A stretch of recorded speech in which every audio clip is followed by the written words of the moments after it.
And we say good morning to you. Welcome aboard. We're live at Freddy's in North Johnson City on this Monday. We thank you for being with us, the 27th day of November, 2017. And whoo, we got a lot to talk about today. Goodness gracious sakes alive, Martha White.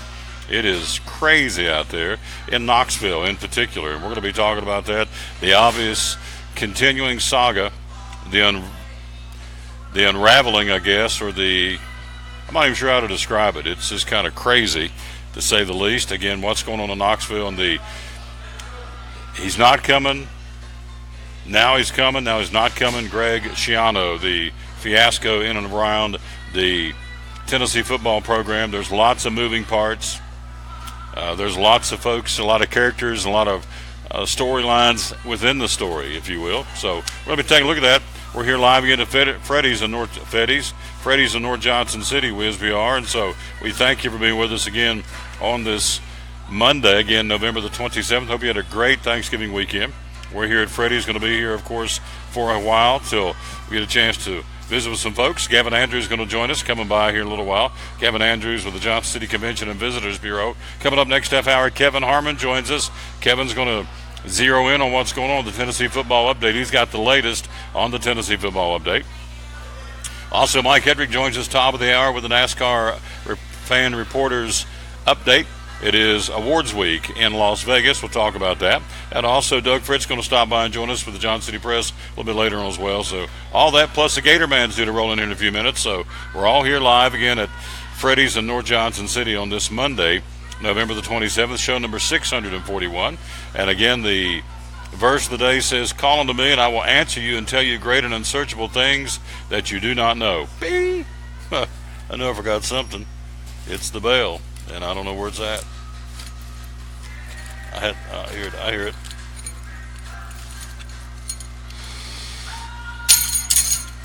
No! Hit that bell right there. There we go. So, anyway, we are here, and we're going to take our first break. We got a lot to talk about. Gavin's going to be coming by here in just a second. And so break number one upon us. We'll be right back, and we'll come in and take a look at Tennessee football. We got college basketball, the National Hockey League, and all kinds of things going on to talk about again on this Monday. Tomorrow we're going to be at Bracken Paving. We'll be there having a big time. I'm looking forward to being there again, coming up again tomorrow. Quick break. We'll be right back. We'll be talking to Gavin Andrews from the Johnson City Convention and Visitors Bureau. Our first guest coming up next here on show number 641 of the Tom Taylor Sports Show. At American Import and Auto Repair in Johnson City, one of the 8 areas of your vehicle that takes constant continuing education is the air conditioner on your vehicle. Well, you would think that AC would be a simple one, but it's getting to be a lot bigger than just AC. It's the management of the system, not just AC, but heat and everything. It's a lot more computer controlled than it used to be. It used to be just a little button on the dash that you pushed. Now there's all kinds of electronics involved in that. Braking systems used to be fairly simple. Now some of the newer vehicles, you have to have a computer to actually operate the braking system to make sure that it's okay after you've worked on it. Computer controlled of the engine is becoming very important. There's a lot to that. Each one of these areas, the technology is just tripled and quadrupled in the last few years. It's hard to keep up. You really need to stay in the books and know what's going on with them. American Import and Auto Repair, Johnson City, open 6 days a week. Call today at 913-3111. Blue Lizard Australian Sunscreen originated in Australia, where sunscreen standards are the strictest in the world. Although our products are now manufactured here in the U.S., we continue to adhere to the most stringent Australian standards to offer the best in broad-spectrum sun protection. Blue Lizard, the brand most recommended by pediatricians and dermatologists. Our smart bottle turns blue in the presence of UV rays, reminding you to cover up. You bring the sun, Blue Lizard brings the magic. It's Friday night at 7 o'clock. You've been involved in a car accident. You may be out of state on vacation or just a few miles from home. What do you do? Who do you call? At Farmers Insurance Group, one call is all you have to make. Hello, this is Jim Klein, an agent with Farmers Insurance. It's called One and Done. You don't have to wait till Monday morning to file a claim. You can make the initial call and we'll begin right away to help you. We assist you in moving the vehicle to a certified repair shop, getting you set up with rental car, and informing your agent. Then here are the staff at Jim Klein Farmers Insurance. We follow the claim through to the end. It's that easy. One and done. We're your one and done location for all your insurance needs. Auto, home, life, commercial, workers' comp, and bonds. We can help you with all your insurance needs. Give me a call today, Jim Klein Farmers Insurance at 247-5400. Your one and done location in Kingsport, 247-5400. Now available at Chick-fil-A, the crossings of North Johnson City. The Hash Brown Scramble, the first breakfast bowl with Chick-fil-A. The Hash Brown Scramble, a hearty breakfast option made with Chick-fil-A's signature tot-style hash browns, scrambled eggs, a Monterey Jack and cheddar cheese blend, and a choice of sliced Chick-fil-A nuggets or sausage. Served with the jalapeno salsa, the scramble can be enjoyed in a bowl or as a burrito. The Hash Brown Scramble Bowl, 30 grams of protein when made with nuggets. The bowl and burrito start at $3.49. Served until 10:30 every morning, Monday through Saturday. The Hash Brown Scramble or burrito, again at Chick-fil-A, the crossings in North Johnson City.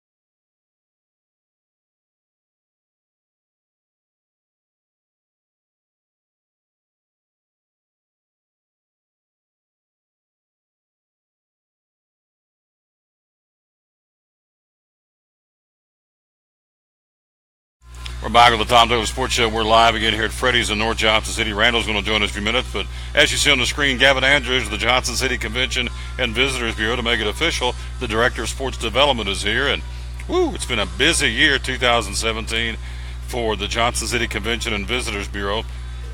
In specifically the sports end of it's been very busy, been a good thing. Yeah, absolutely. Yeah, this has been a great year so far. Kicked it off right with hosting the NAIA Indoor Track and Field National Championships. We were out here talking to you a little bit before that to build some hype around that event. It was great. We had just under 1,000 athletes there. Huge impact on the local economy. So hope to host that again in the future. We currently don't have a bid in for that. We're waiting on some improvements to happen over at ETSU, and hopefully we'll continue that relationship with NAIA and other events. Now, it says here $1.4 million in direct spending. For the folks out there listening and watching on, what's that mean? What's that mean to us? Because we had $1.4 million in direct spending. Yeah, that's one way we measure the impact of a sporting event, or really any event that attracts people from outside our community, is direct visitor spending. We use a formula that the state of Tennessee provides us to estimate exactly how much money comes from outside of our community into our community. So that when people come in, as you can imagine, anyone who's done traveling knows you spend money on gas and restaurants and hotels, and it adds up really quickly. It's about $125 a person a day. So an event like that, and the Indoor Track Nationals is a 4-day event, can bring over $1 million new into our community. And of course that goes towards supporting those businesses, increasing payroll for folks. So lots of good things happen there. We're talking to Gavin Andrews. You see on the screen, we're live here again at Freddy's in North Johnson City, again on this Monday, November the 27th. Christmas shopping season obviously officially in full gear now with Black Friday and everything kind of moving right into, I think it's Cyber Monday today. We got the Johnson City Christmas Parade coming up. In fact, we got the list of all the Christmas parades. There's a bunch of them coming up on Saturday. We'll tell you all about that. The U.S. Women's Disc Golf National Championship came to town. 158 players from 5 countries. That's pretty impressive. It was, yep. So that is the women's championship event for women for disc golf, and we did set the record. That was the largest women's event for disc golf to ever be held. Awesome. Mark that one up as a win for Johnson City. There we attribute that to the great partnership we had with the local disc golf community, the local Lakefront Disc Golf Club. Tim Barr and his staff did an absolutely fantastic job, and of course the city of Johnson City really went all in and made the improvements we needed to really show those visiting athletes a great time, and we appreciate all their efforts as well. 30 events so far this year. 11 Well, I'll let you tell it. How much in direct visitor spending? I'll preface it. That's 30 events that we've been able to track. We know other stuff goes on. That's the stuff I've been able to get data for. But just the events we've been able to collect data for, over 30 sporting events, over $11 million in direct visitor spending, and approximately $308,000 in local sales tax and lodging tax revenue. And that's wow.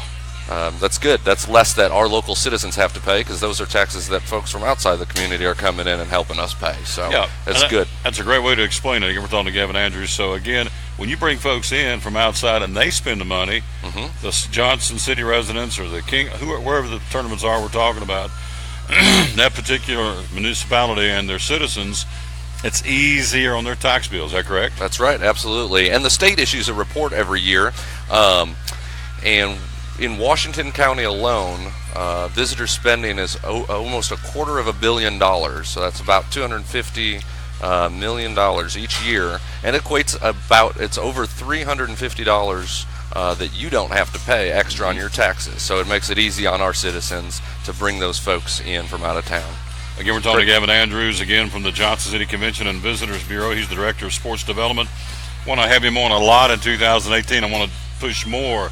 The sports tourism was big business. Everybody automatically thinks, understandably so, twice a year Bristol Motor Speedway fills up the stands, and we get that, but there's lots of other things coming to town. Ball tournaments and disc golf and track and field. I mean, it goes on and on. So 2018, it's going to be another great year in Johnson City. So in 2018, what are you guys working on, bidding on? What's going on? Currently, we've got a couple bids out there right now for the AAU, Amateur Athletics Union, regional track and field qualifier. That's for 2018. That bid has been submitted, and we hope to hear before the end of this year. That's some good news for Christmas. Also working with the U.S. Army Cadet Command Junior ROTC National Championship event. We've been chit-chatting with them for a couple of years now, working on getting them here in Johnson City. They love the facility we have over there at the Mountain States Health Alliance Athletic Center. They're looking to hopefully make a permanent move from Kentucky to here. So we're continuing those conversations. And for 2019, we're going to bring that women's disc golf championship event. That's awesome. It's not their largest event, but it's a really fantastic event. One of the best things is it's a women-only event. So all the male disc golfers that are normally playing on weekends, they're not playing, so we've got the best volunteer base. And you can imagine with a bunch of guys that can't play. There you go. It's a ladies-only event. Yep. So when you talk to these out-of-town organizations and companies and groups, what is the selling point of Johnson City? What do they like about Johnson City and East Tennessee? The exact same things that you like, our citizens like. It's easy to get around. It's easy to travel to and from the interstates close by. Even if anyone's ever traveled to Atlanta or larger cities like that to visit, it's tough to get around. That doesn't hold true here. Hotels aren't inexpensive. That's probably one of the biggest draws, because for all those parents out there, if you've ever played travel ball with any of your close community, it's not a cheap endeavor. So when they can come to a community like Johnson City, it's a little bit easier on their budget. They want to come back next year. So those are some of the biggest, and we got great facilities here. Sure. And the Four Seasons and I guess the Southern Hospitality. Oh yeah, it all comes into play. Yep. For those national championships events, we always pull out all the stops and show them as best a time as we can. And it's not just the visiting athletes. We want to make sure the staff and the referees are treated right, and they know to come back as well. I've talked to people in the past that have come, and as a result of coming here, they've either relocated back here or bought investment property back here. Oh, yeah. A lot of times these ball tournaments, these moms and dads come back and look around and go, crime's down around here compared to big cities. Quality of life's good compared to other places. So you've seen that too, right? Absolutely. Low cost of living. And we're also partnering with the state. We're an official Retire Tennessee community now. So if anybody out there is interested in or knows anyone interested in relocating here, you can go to retiretennessee.com and check out information about Johnson City there as well. Website to go find out all about the Johnson City Convention and Visitors Bureau. That's visitjohnsoncitytn.com, and also, of course, we're on Facebook as well, so that's probably the best place to find out about all the different things going on locally, not only sporting events, but all the local community events as well. 30 events that we know of in 2017, $11 million in direct visitor spending, $308,000 in local sales and lodging tax generated by these events, and so it's incredible. And so I guess in closing here, how do you find these? And once you do find, let's say, I don't know, pick something. Let's U.S. Army Cadet Command Junior ROTC National Drill Championship. You go bid on that. You call somebody up and say, hey, we'd like for you to come. How does that work? A little bit of everything. Yeah, some of it's cold calling. That event, I met the director of that organization at a conference. So one of the ways that we build relationships, because with any industry, it's who you know, and building those relationships with different folks. I met those folks at a conference probably 2 years ago. So a lot of the contacts we make is through networking conferences, and it's a great way to get in front of people. Yeah. Gavin Andrews, did you eat enough turkey? Oh yeah, too much. So now we're in the holiday mode. We're into Christmas mode, and absolutely. It's but the weather. Looking down the line, it's going to be very nice. 50s and 60s for the next week or two. I'm all about that. Yeah, so we're in good shape here. It's beautiful. You got it. Get out as much as you can now until it starts snowing. That's it, because it will. Visit JohnsonCityTN.com's website. The Director of Sports Development, Gavin Andrews, and so let's you and I work on getting over at least once a month on the show and promoting what's going on. I'm happy to do it. Glad yes, sir. Thank you, sir. Appreciate your time. Enjoy your lunch. Absolutely. We'll Thank you. Get him some free lunch. That's good. Give him a little lunch. That's part of the. When we're broadcasting at our restaurant, the folks that come by get a chance to eat for free, and that's good. That's part of it. Quick break. We'll be right back. Gatorman's in the house. Kevin Harmon's here. What in the world? I may call Knoxville Norfolk and Southern because it's a train wreck in Knoxville. I'm telling you, I've never seen. It's almost textbook how not to do something. And so there's a lot of moving parts. I've got lots of different names I'm going to throw out here as we talk about this piece by piece. Quick break. We'll be right back. The Gator Man joins us. Kevin Harmon joins us. Mike Hedrick joins us. We're live again here at Freddy's in North Johnson City right after this here on show number 641 of the Tom Taylor Sports Show. At FCA, we're touching millions one heart at a time. Since 1954, the Fellowship of Christian Athletes has been putting the heart and soul in sports by challenging athletes and coaches to impact the world for Jesus Christ. As the largest sports ministry in the world, FCA now reaches over 2 million people annually on the professional, college, high school, junior high, and youth levels. Through this shared passion for athletics and faith, lives are changed, one heart at a time. Learn more at fca.org. It's model year closeout with gym employee pricing and 20% off on 17 models at Champion Chevrolet on the Motor Mile in Johnson City. It's a great time to take advantage of closeout savings on our selection of over 300 Chevys to choose from. 17 1500 work truck, 23,995. 17 track, 17,548. 17 cruise, 16,488. 17 spark, 10,950. 17 Malibu, 18,985. Closeout savings, Saturday parts and service hours, and shopping online 24/7 will leave you asking, how do they do that? At American Import and Auto Repair in Johnson City, one of the 8 areas of your vehicle that takes constant continuing education is the air conditioner on your vehicle. Well, you would think that AC would be a simple one, but it's getting to be a lot bigger than just AC. It's the management of the system, not just AC, but heat and everything. It's a lot more computer controlled than it used to be. It used to be just a little button on the dash that you pushed. Now there's all kinds of electronics involved in that. Braking systems used to be fairly simple. Now some of the newer vehicles, you have to have a computer to actually operate the braking system to make sure that it's okay after you've worked on it. Computer controlled of the engine is becoming very important. There's a lot to that. Each one of these areas, the technology has just tripled and quadrupled in the last few years. It's hard to keep up. You really need to stay in the books and know what's going on with them. American Import and Auto Repair, Johnson City, open 6 days a week. Call today at 913-3111. From the driveways where your kids play basketball and ride their bicycles, to the parking lots at your local church or grocery store, Bracken Paving is an important part of many neighborhoods. You snored. You made me snort. I don't snort often. He about threw up. Tom, have you met Noah? Yes, haven't we? At Milligan. Yeah, that's right. Ate lunch with us.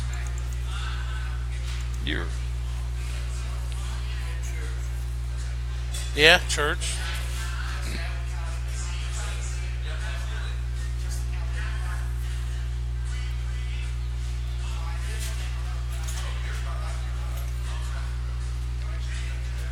So you got quiz show questions? I apparently?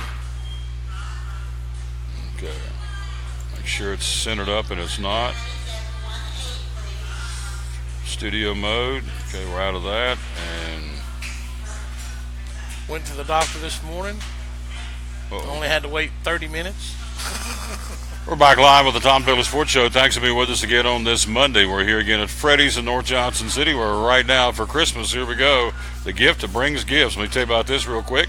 And then it apparently brought in the Gator Man, so that's good. Here's the gift that brings gifts. It says, when you get, and this is a great gift pack too, the Freddy's jalapeno fry sauce and the Freddy's famous fry sauce and the steak burger and fry seasoning. You get a free bottle of Freddy's famous fry sauce or seasoning with a $25 gift card purchase. So there it is. That's what's going on right now at Freddy's. Randall's going to join us coming up here in just a little while. Mike Hedrick at the top of the hour.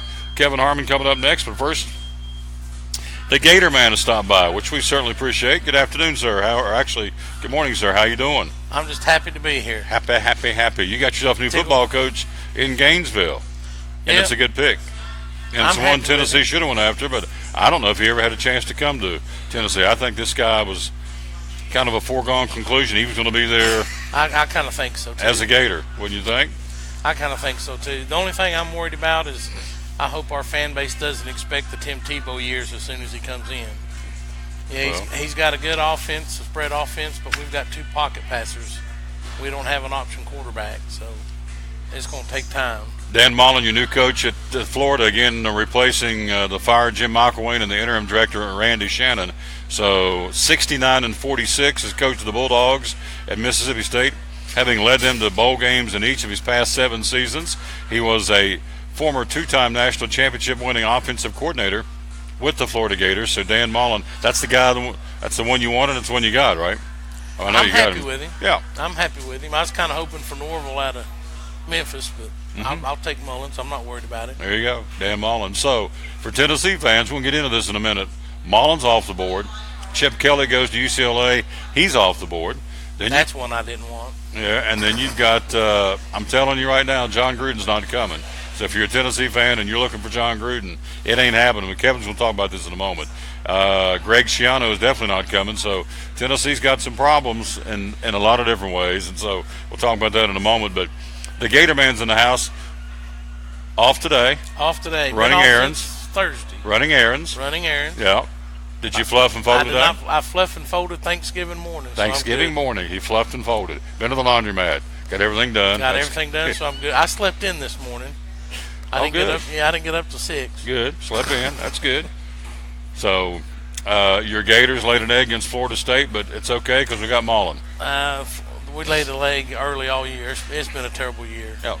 So, but you got the guy you want, Dan Mullen. So, tell me about Region 1, the Tennessee TSSAA Athletic Association, and the National Football Foundation. Yeah, Region 1's doing great. We've got a crew going to the state championship game Thursday night.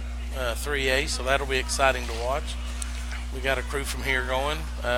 National Football Foundation was about ready to have a December meeting. I just got to figure out where and when. We got to mix with basketball because we've got a lot of basketball officials involved, and we've been given the go-ahead by the president to do one. So now I've got to find a place and a time to do it. So. Well, there's a lot of places around town. So Freddy's doesn't have a room, but right over here, where I'm at, right over there does. Food City upstairs in that banquet room. Could be a place. One of our good sponsors. So we're talking to the Gator Man. So you brought some, first off, talking about Cherokee Barbershop. How many, if he tells me he doesn't know, I'm going to be very upset. How many first-time cuts do you have? You know, I knew he was going to ask me that, and I don't know, but you do know. I do know because it's 184. Wow. That is awesome. Last year was how many? 213. 213 and 184. 7, 9, 397 new ones. You said for 2 years, yeah. I'm 19 short or 29 short. Oh, I'm not worried about that. I'm talking about because you'll get that. So in 2 years, he's had 397 first-time folks come in. I'm just blessed. God's blessed me. You know, every time you come, this thing don't work right. I don't know what it is. There you go. There we go. It works. It just must be the touch. It's all the touch. He's got the soft touch. Okay, there you go. At least I got the right touch for something. There you go. Well, apparently, if you got 397 first-time cutters, You've done something right. You got the right touch. It's God's shop. I just run it for That's him. it. This is God's show. I'm right there with you. So we're here again live at Freddy's in North Johnson City. Folks coming in here. We're going to talk to Randall coming up here just in a few minutes. And Kevin Harmon going to bring us up to speed on what's going on with Tennessee football. Mike Hedrick's going to join us about 12:15. He's going to be along with NASCAR. It's awards night. Awards week, I should say, for the NASCAR series out in Las Vegas, the wrap-up awards for the 2017 season. So, gosh, what do you want to see? I was going to ask about the SEC championship, Georgia, Auburn. What do you think? Well, being a Florida fan, I can't root for Georgia. So, at least the Auburn's blue and orange.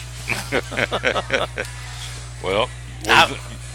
I've always said there's only 3 teams that I only watch one time a year, and that's when the Gators play them. And Georgia's one of those teams, and I want to watch it, but it's Georgia. Yeah. So you can't, because you can't stand them. Yeah. I think it'll be a great game, though. I really do. All right, let me run down here. Here's the AAC champion. First off, the Pac-12 on Friday. Stanford, Southern Cal. Southern Cal. All right. The AAC. Mike Norvell's Memphis Tigers and Central Florida with Scott Frost. It's a great matchup. That's a great matchup. Both of those guys are leaving their teams, I'm I got to sure. go with Memphis because I like Norvell. Yeah, you like Norvell. Okay. Norvell. TCU and Oklahoma in the Big 12 championship. Oklahoma. Georgia, Auburn. I got to go with Auburn. Going with Auburn. Woo. It's blue and orange. It's deep, man. It runs deep. Fresno State and Boise State. Boise State. In the Mountain West championship. ACC, Miami and Clemson. Ooh, that's going to be a good one. That's probably going to be the game of the year if you ask me. Mm-hmm. Miami 10-1, Clemson 11-1. New polls are out. I like Mark Richt. I like Dabo Swinney, but both good Christian men. Good guys. It's like the FCA bowl, really. Rick's got that Georgia thing, so I got to go with Clemson on that and Dabo. Go with Clemson. Man, it runs deep. Big 10, Ohio State, Wisconsin. There you go. Tell you what, Wisconsin's they're. Go Badges. Go Badges. Wisconsin's, I told everybody about midway through the season, keep an eye on, they're going to be a sleeper football team, and they are. So tell us about Cherokee Barbershop, would you please, my friend? I would. It's a great place. Come get a haircut, get a cup of coffee, hang out, talk, check out all the memorabilia on the walls. I got golf, football, basketball, Milligan, ETSU. Haircuts are free. Haircuts are free if you buy the cup of coffee. Cup of coffee costs you $11. $11. Yeah. There you go. Can't beat it. So cup of coffee hasn't changed in 5 years. Same price on the cup of coffee. And you cut the little boys' hairs too, right? I had a bunch of them before Thanksgiving. Sure, they want to look good for Grandma and all that. Yeah, I did. Put up that booster seat and away you went, right? This and right it's here. Fun. It's fun. They keep me young.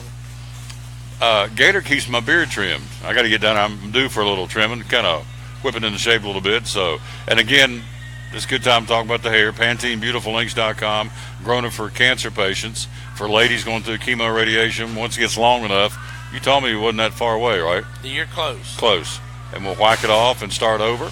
And when we do, I'd say you might be there now because it's been a while since we measured. Yeah, so but it was getting close. So we'll whack it off and start over. And we'll do that. And, of course, we'll send that to Pantene. They'll weave a royal hair wig for ladies going through chemo or radiation. So why am I telling you that? Because this man's going to, I think we're going to do a live shot when we're doing it. We're going to video it live and do live streaming my haircut. Do I get it's like, how bored? Like an Indian? Oh, yeah. Scout. How bored will they have to be on the other end to sit and watch a grown man get his hair cut? It's got to be a slow day to watch it, but it's for a good cause. And it'll be coming up pretty soon. I'd say after the first year, we'll whack it off and start over. Got a quiz show going on, do we not? We do. Here we go. Gator brings quiz show questions. And I can guarantee there's no NFL questions. No. We don't even talk about the NFL on this show. So, by the way, I will say this. You talking about a bunch of idiots yesterday at that football game, the Raiders and the Broncos. If you go back and watch the video, that's the craziest thing I've ever seen. Right there is another reason I'm not going to watch the National Football League. It looked like a jailbreak.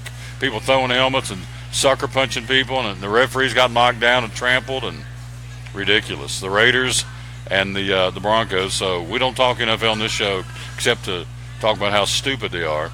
If you can't, you know why? If you can't kneel for the flag and for the national anthem that my father served for, you ain't got my airtime, brother. So it's but they can stand for the Mexican national anthem. flag. Yeah. Marshawn Lynch last week. I've told you this when they went down and played New England. Raiders played New England, Mexico City. National anthem American, Marshawn Lynch sat. The Mexican national anthem, he stood. I'm done. Kevin, be ready. You're my helpline right here. Question number 1. Major League Baseball. By the way, your guest off camera is? Noah Bieber. Noah, may use you too. I got to go 5 for 5. I need your all's help. Here we go. Because if I don't go 5 for 5, I hear it from Muttley over here. All right, go ahead. Major League Baseball has never had a player be MVP in both leagues. Major League Baseball has never had a player be an MVP in both leagues. That is false. That is false. Yes. That would be who it Frank was? Robinson's Frank one Robinson. of them. Yeah, that's the only That's one. only one? Okay.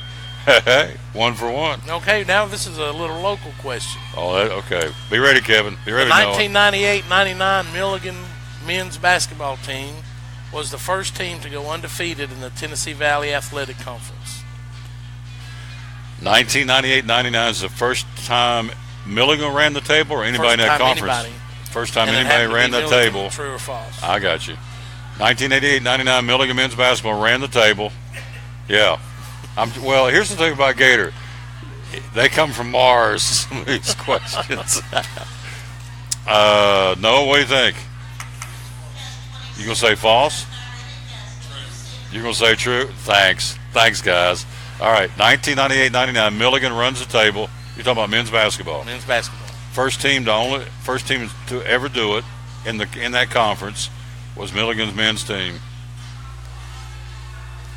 True. It is true. Oh, there we go. Winner, chicken dinner. We're 2-0. All right, number 3. Oscar Swan is the oldest medal winner in the Olympics at 72 years of age. True or false? I don't know where he got. He's been eating them cereal, getting It's reading all the cereal internet, boxes. Oscar Swan. Read it again, please, sir. Oscar Swan is the oldest medal winner at the Olympics at 72 years of age. True or false? Well, may I ask what he medaled in? You don't know. I don't So- know. That part wasn't in the. Oscar I Swan. think it was in. I'm going to say true. It is true. There you go. I think it was in shooting. It's shooting. That would be riflery. All right, I'm 3 for 3. Okay, you're 3 for 3. Ooh. Are you feeling good? Do you Baby, want, I'm you so want far stop? so good. But I Deal got 2 or to no go. deal? I'm dealing, baby. Keep rolling.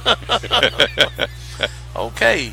Tom Selleck played basketball for the USC Trojans. True or false?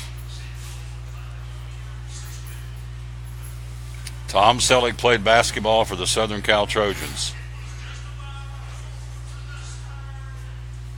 He played basketball. I remember that. But I want to say Michigan instead of Southern Cal. Tom Selleck played basketball for the Southern Cal Trojans. Kev, you want to whirl? I've never heard of it. Okay. Noah? True? Noah says true. Tom Selleck played basketball for Southern He's Cal. guessing. He said false on the last. Okay. You should have known the last one, too. I say true. It is true. Oh, way to go, Noah. We're 4 for 4. Oh, What are you all baby. excited about? You're 1 for 2. Oh, baby, I'm ready. All right, here we go. 4 for 4. You're 1 for 2. That means you lose half the time. All right. Country singer Charlie Pride Charlie Pride. played professional baseball. True or false?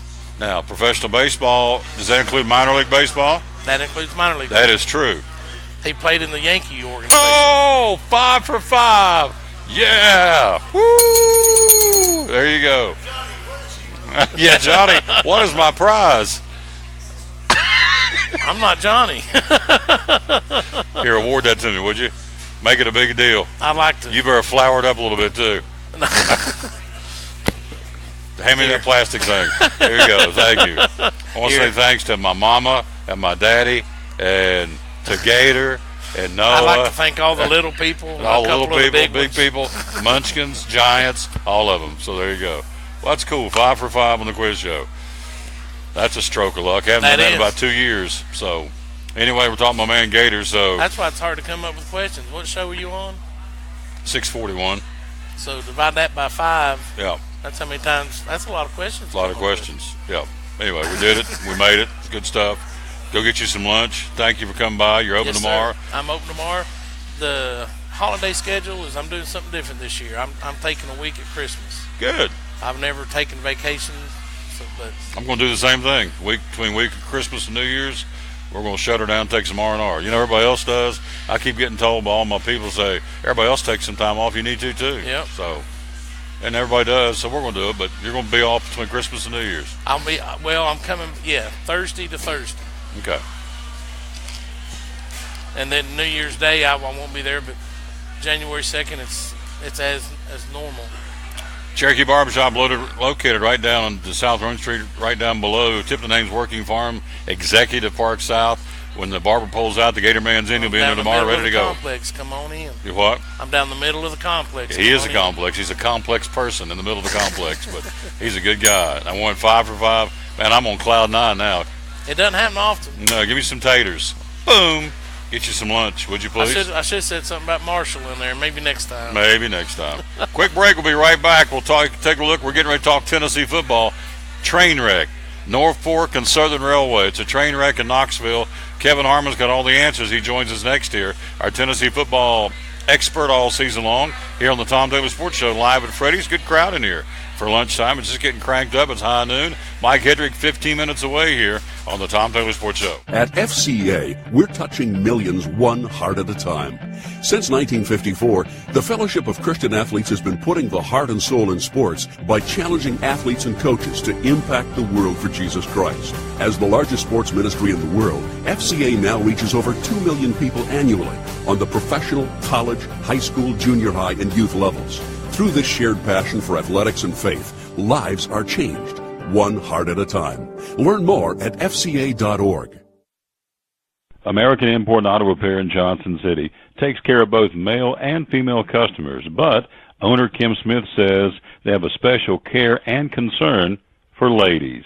Being a female in what's considered a man's business, I understand the trepidation that women may have when they come to the shop. They feel like they don't know about cars, they might be intimidated, but that's not the way we do business. Everybody's treated the same. We take the time to explain anything that they have questions about, the repair, the process, the part. We want to make sure people are comfortable with what we're going to do to their vehicle and that they understand. We do cater to women in a sense. We have a real nice waiting room with nice Keurig coffee and flavored creamers, air-conditioned, cushioned seats, TV, everything a girl could want while she waits for her car to be fixed. American Import and Auto Repair in Johnson City, open 6 days a week. Call today at 913-3111. It's Friday night at 7 o'clock. You've been involved in a car accident. You may be out of state on vacation or just a few miles from home. What do you do? Who do you call? At Farmers Insurance Group, one call is all you have to make. Hello, this is Jim Klein, an agent with Farmers Insurance. It's called One and Done. You don't have to wait till Monday morning to file a claim. You can make the initial call and we'll begin right away to help you. We assist you in moving the vehicle to a certified repair shop, getting you set up with rental car, and informing your agent. Then here at the staff at Jim Klein Farmers Insurance, we follow the claim through to the end. It's that easy. One and Done. We're your one and done location for all your insurance needs. Auto, home, life, commercial, workers' comp, and bonds. We can help you with all your insurance needs. Give me a call today, Jim Klein Farmers Insurance at 247-5400. Your one and done location in Kingsport, 247-5400. Now available Chick-fil-A, the crossings in North Johnson City. The Hash Brown Scramble, the first breakfast bowl with Chick-fil-A. The Hash Brown Scramble, a hearty breakfast option made with Chick-fil-A signature tot-style hash browns, scrambled eggs, a Monterey Jack and cheddar cheese blend, and a choice of sliced Chick-fil-A nuggets or sausage. Served with jalapeno salsa, the scramble can be enjoyed in a bowl or as a burrito. The Hash Brown Scramble Bowl, 30 grams of protein when made with nuggets. The bowl and burrito start at $3.49. Served until 10:30 every morning, Monday through Saturday. The Hash Brown Scramble or burrito, again at Chick-fil-A, the crossings in North Johnson City.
Back on the Tom Daly Sports Show live at Freddy's in North Johnson City. Randall's going to join us coming up here in a few minutes, the store manager. It's pretty cool. It's on his day off. He came in to talk to us, and I really appreciate that. Then, as promised, we'll get Mike Edger going coming up here in just a few minutes. Mike's always flexible, and I appreciate that very, very much. Our official NASCAR reporter for the show in Northern Virginia. We'll get him on the phone here in a little while. Then Doug Fritz will stop by, Johnson City Press, talk a little high school hoops and this Tennessee fiasco. But I thought the guy we want to get on is the guy that's been in the know and has been with us all year long. Kevin Harmon with us again, of course, the Tennessee football update. Good afternoon, sir. How you doing? Doing great. How are you? Good. I'm sliding here close to you. There you go. Yeah, I'm a little nervous. He's in my space. He's got his arm around me. He's in my personal space, and I'm a little nervous. But we go back a long way. We're buds, so yep. It is a long way. A long way. How many years? 25 years at least? Oh, no. More like 17. Oh. This is 2017? Anyway. No, Lord, I met you. I started the mall in 2001, so it was then. So 16, 17 16, years 17 years. Yeah. So, dear friend, here we go. Trainwreck, University of Tennessee. To me, this is the absolute textbook how not to do something. So let's bring you up to speed for our out-of-state friends. Hello to AT and the folks in West Virginia. Got them in South Carolina. Got them in Florida. Thank you. Got them some in Ohio watching the show. So to bring you up to speed, Butch Jones got fired as the football coach of Tennessee. It's been Brady Hoke went in as the interim coach for 2 games. LSU Vanderbilt. They lost both games. They're in a search. John Curry, the new athletic director of Tennessee, in his first year or second year? Second year. This is his second hire. I think he first year. This is his first year. He's not completed a year yet. He's not clicked off a year yet. So anyway, so Curry's in looking for a new football coach, and so they settle. At least they thought they were going to settle on Greg Schiano, who's the defensive coordinator at Ohio State, was involved with the Penn State. He was on the coaching staff, I should say. Let me make it clear. He was involved. No, he was on the Penn State coaching staff with the 91 and 95. Yep, the Sandusky very, very tragic situation with the molestation of those young boys, and the late Joe Paterno, his coaching staff. So that's where we are. Schiano, what appeared last night was going to be the man they were going to announce to be the new football coach of Tennessee, and then it broke loose in Knoxville. It broke loose across the social media. Even state legislators got involved. Donald Trump's press secretary got involved as far as sending out a tweet. So since then, Tennessee has backed off of the Greg Schiano hire as the football coach of Tennessee. So that's where we are as of this morning, or this afternoon now. So what's the very latest? Well, the very latest is that they're trying to find a football coach. Yeah. And then you throw that in with John Curry being on an incredibly hot seat. Yes. What you saw yesterday was unprecedented. I don't know if it's ever come out that a fan base rose up and stopped the hiring of a football coach. Amazing. I mean, kids were at Neyland Stadium protesting, students. Yep. You had all the fans. You had boosters threatening to pull their money. Mm-hmm. You had just a common fan like me. I mean, I'm a booster, but I'm way down the list.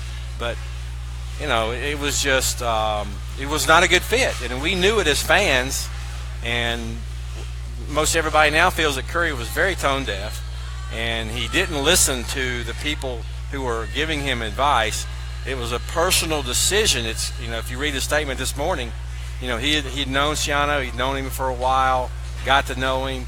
I doubt if they ever got into the Penn State. I don't know, but it feels like he was hiring a friend and helping him rehabilitate his coaching image, because he does not have a good coaching image. Tennessee fans, rightfully so, said, no way, we're not doing this. And I can't think of a time that's ever happened at a major Power 5 university where the fan base just literally rose up and said no. I mean, and they weren't the big boosters, even though there were prominent boosters involved. It was the little guy that pays $1,000, $1,500 a year for seats or whatever that was saying, if you do this, we're out, we're done. And obviously word got back, and Curry then backed out. And now the university is sort of reeling in a way, and it makes me wonder who's in charge. Who's on first? We have a ton of PhDs up there that are running this university, and none of them could gauge the interest of what the fan base might be. and none of them could convey that to Curry, and nobody had the gumption to stand up and say, you're not going to do this.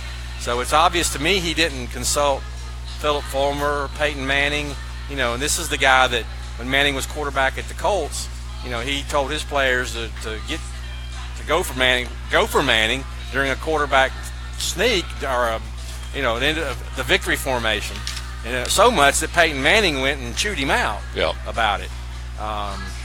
This is, he's our most revered former player, and I can't imagine that he would sign off on this. And it's just the fan base is up in arms.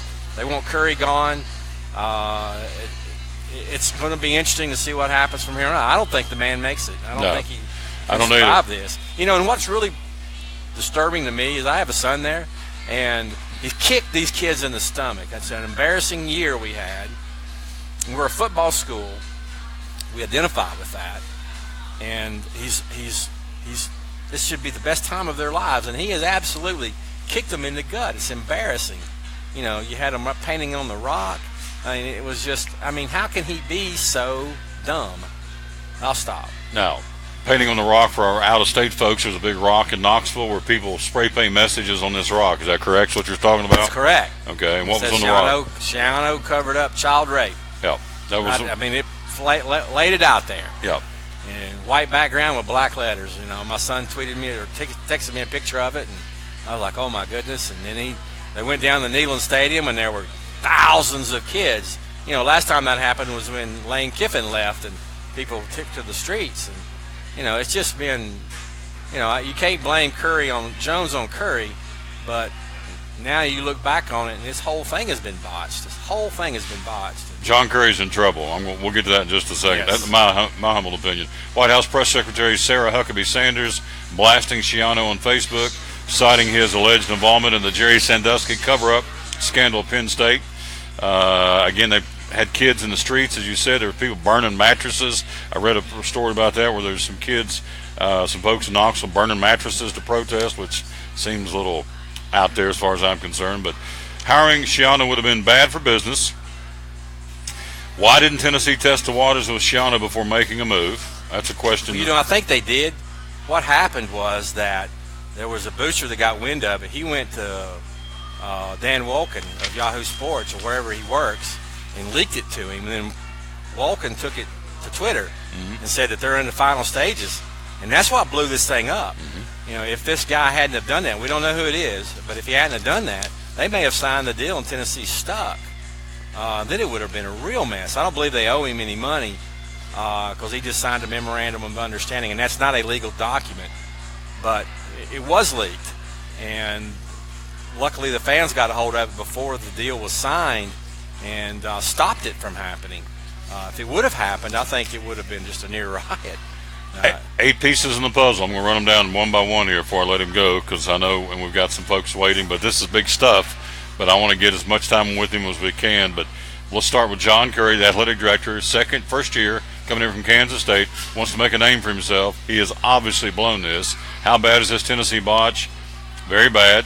If there's a buyout with Shiano, then that would be even worse.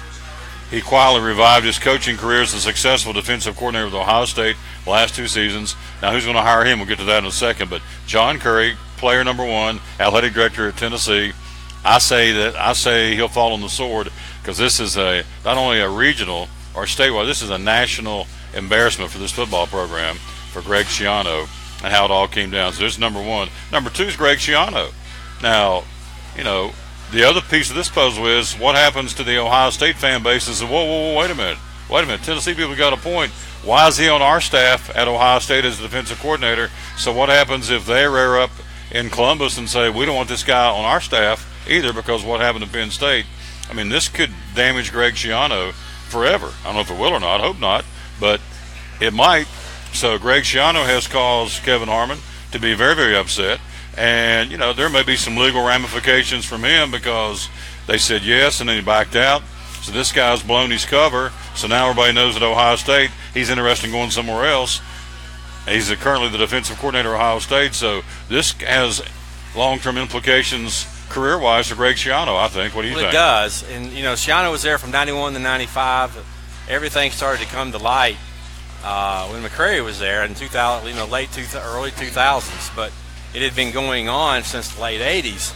And, basically you had secondhand information that was relayed from a Coach Bradley to McCreary, who then gave a deposition, sworn oath that Schiano had come to Bradley and said something about something he had saw, and that's how all this got about. Schiano has denied that, says this is not happening,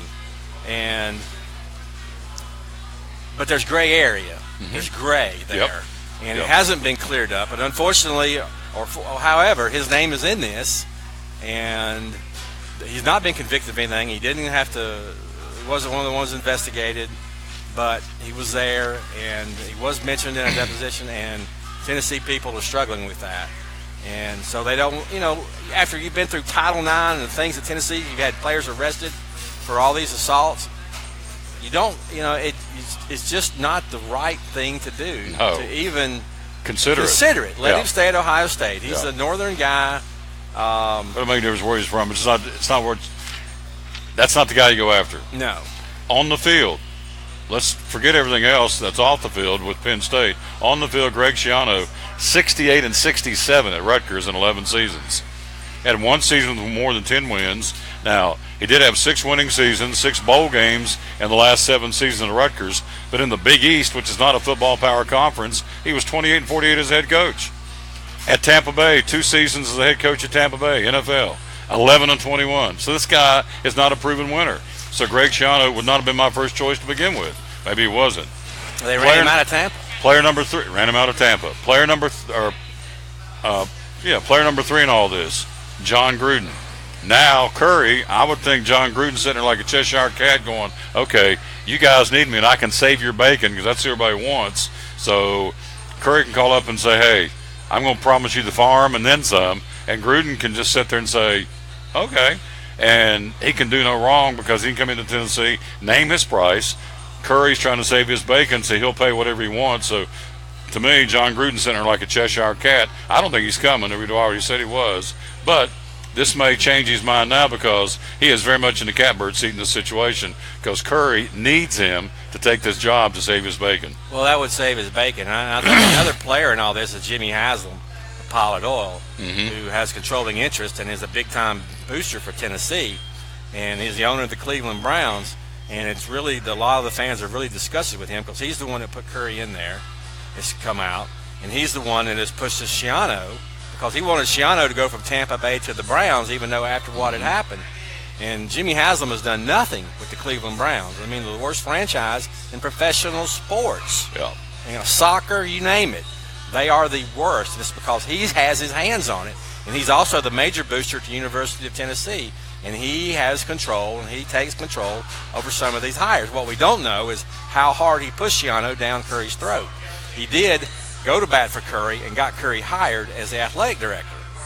So you have to infer that Jimmy Haslam had a lot to do with this. Yeah. Well, a big question is, how do you get him out? Yeah. He gave the first $30 million towards this renovation, but he's ruining our football program. And his dad did a lot of great things, but his dad's in his 90s or 80s, late 80s, 90s now. He's the center of the 51 football team, but his dad has pulled out of for this. My son takes classes in the music building at the University of Tennessee, named for his wife.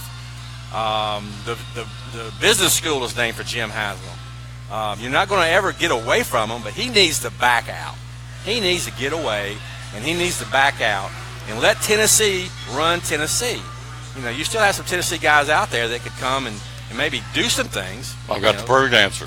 Kevin Steele is T. Martin. Everybody's saying T. Martin, but I don't think he's ready. But here's what you do. You ready? Okay, I'm listening. All right. I didn't mean to cut you off. That's okay. I'm fired up. I'm fired up too. I'm not even UT guy. I had to throw Jimmy Haslam's name in there because he is a big problem at Tennessee. Okay. In Tennessee athletics. All right. Thank God for Tennessee basketball. Rick Barnes, I'll bat those at basketball. All right. Here's your answer. Here's your solution. Temporary. Smooths the waters. Not long-term, short-term fix. Philip Fulmer's there. Make him your interim coach. Tell everybody he's there for 2 years, whatever. Bring T. Martin in as an offensive coordinator. Guys getting it done out of UCLA. or USC, one of the two. I can't remember where he's at. Where's he at? USC, UCLA. USC offensive coordinator, Clay Hill. He's getting it done out of USC. Bring him back in. Maybe.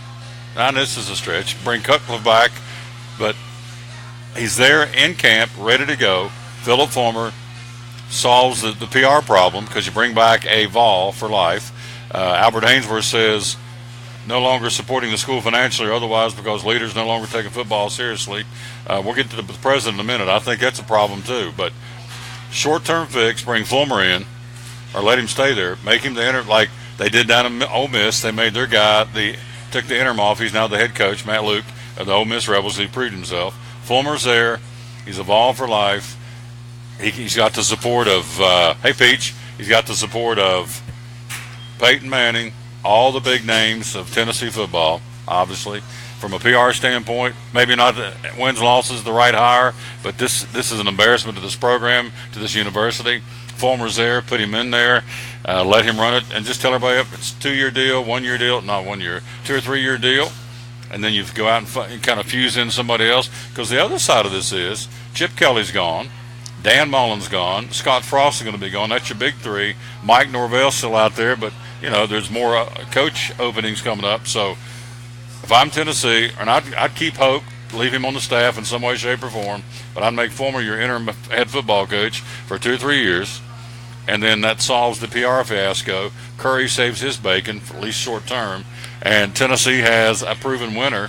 And that's a whole lot better than Lane Kiffin, because Lane Kiffin's not coming back. They won't bring back Lane Kiffin, and they won't go get John Gruden's not coming, as far as I know. I mean, if he would have already said so by now he was coming. So that's my take. Kiffin's not coming. Gruden's not coming. And then you look at the UT president. She's brand new, and maybe she's kind of on the hot seat too. Chancellor Davenport? Yeah. Yeah, she needs to, she doesn't know anything about football, and, she comes from the academic side more or less. And she's letting football people try to run football. The problem is we don't have football people in charge. We've got Haslam, we've got Curry. I'm not a Fulmer comeback kind of guy. That'll kill you on the recruiting trail. But I think Fulmer they can put him in there somewhere. I mean, you look at our good times. You look at how we did and who was in charge. You got right. Joe Johnston, Doug Dickey, Bob Woodruff, Tennessee guys. Mm-hmm. Even though, Dickey came back as athletic director. He was our coach. He's a football guy. Mm-hmm. Bob Woodruff played at UT. Mm-hmm. Joe Johnston was the president that understood the need for football and what it can do for your school. And if you look at all the championships, from General Neyland on, it's always been football guys in charge. Mm-hmm. You had Neyland. Woodruff played for Neyland. I mean, you had Fulmer played for Dickey. I mean, you had that entire stretch, and now we have people in charge, starting with Mike Hamilton and now Curry and Dooley, and we've had, you don't have what needs to happen here is that Fulmer and Manning need to be at the interview table with these coaches, and see, and not so much it's not so much really about the head coach either. It's about who he brings. What's your staff going to be? Jones could not keep the staff together. We took in a guy who had just transferred from Miami to us, and we made him offensive coordinator. We had the worst offense we've ever had. Obviously, shoot didn't work out. You had it's just they weren't fits, and we need to get a fit at Tennessee in our head coach and in our staff. People that understand and know Tennessee football. And we need to get Tennessee football people in positions of power that care. Fulmer, I'm telling you, he fixes everything. I don't think he'll be the coach though. He fixes everything. He will. He needs to be involved. I don't know if he wants to be the coach, but I do believe he wants to be involved. He fixes everything on a temporal basis, either as an AD, if they decide Curry's not the man, and I don't think they may. I mean, it's possible. So, but Blackburn's still out there. He resigned from Chattanooga. We'll get you back on tomorrow. You around tomorrow? Get you back on tomorrow on a phone call. You don't have to come tomorrow. We can figure something. Where are you tomorrow? Bracken Paving up in Louisville. You come up there. Yeah, I can make it up there. Yeah. I got a 10:30 class. Yeah. We got to take a break. We got people. Randall came in on his day off to be on my show. I got to get him on there. So go get something to eat. Big topic. It's a great topic, hot topic. It is an embarrassment. I'm telling you, Fulmer solves everything. As a coach, brings in the ball, brings some of the guys back. He is well respected in that community. It's a that no-brainer. Entire football community from given the last 48 hours, Washington it is a no-brainer. I'm telling you. To Miami, Fulmer's very well respected. Like Johnny Majors was. Last 48 hours, it's a no-brainer. What's happened down there? Put Fulmer put him either as AD or the head coach. Tell everybody it's 2-3 years tops. Fulmer says I'll take it for a couple of years till we right the ship here. The Vol Nation gets back in behind Philip Fulmer because he's a Vol for life. He goes out and gets his, Cade May, the kid from Knox Catholic, keeps him in town because he's a Vol and his daddy played down there. And Lonte Taylor. I mean, we lost another commitment yesterday. You heard it right here from the Cowboy. Philip Fulmer is your short-term fix from a PR and an X&O standpoint for Tennessee football. I got to take a break. God bless you and yours. Thank you, brother. We'll be right back on the Tom Taylor Sports Show. At American Import and Auto Repair in Johnson City, one of the things that owner Tim Smith is most proud of is their hard-earned certifications. We are an ASE Blue Seal shop, which is important because what it tells the customer is we care enough to get certified, not in one certain area of cars. You have to be certified in 8 different certifications, in 8 different tests you have to take, and you have to be updated on them yearly to make sure that you're up to date. We not only have one of those, we have 3 ASE master technicians here. With the ratio, it goes into a ratio, and we're a Blue Seal shop, so it tells you that we care about training and we care about knowing about your car. We want to help fix it right. American Import and Auto Repair, West Market Street, Johnson City, home of the free loaner car program. Open 6 days a week. Call today, 913-3111. Hi, I'm Rob Cole with Bays Mountain Park. There's something for everyone at Bays Mountain Park. Whether you're an outdoor enthusiast or simply looking to get away and relax, Bays Mountain Park in Kingsport, Tennessee is the perfect destination. For only $4 per vehicle, enjoy 3,500 acres of breathtaking scenery, featuring 40 miles of hiking trails, wildlife habitat, one of the Southeast's premier planetariums, and much, much more. For more information, please visit www.baysmountain.com or call us at 423-229-9447. Bays Mountain Park, one of the Tri-City's best places for learning, leisure, and recreation. If you're catching some waves or just playing in the yard, it is important to protect yourself. You may not feel the sun's heat, but UV rays can still damage your skin even in cloudy weather. Blue Lizard Sunscreen, recommended by pharmacists and dermatologists nationwide. Our SPF 30-plus formulations use only the highest quality ingredients for broad spectrum protection. As a reminder to protect yourself, our bottle turns blue when UV light is present. Blue Lizard, we've got you covered. Your life is always changing. You never know what shape it will take, or how your financial needs might change. But if we talk about your investments and how they can provide for you and your family, the future becomes clear. At Wells Fargo Advisors, we believe conversation leads to financial clarity. Let's start a conversation today.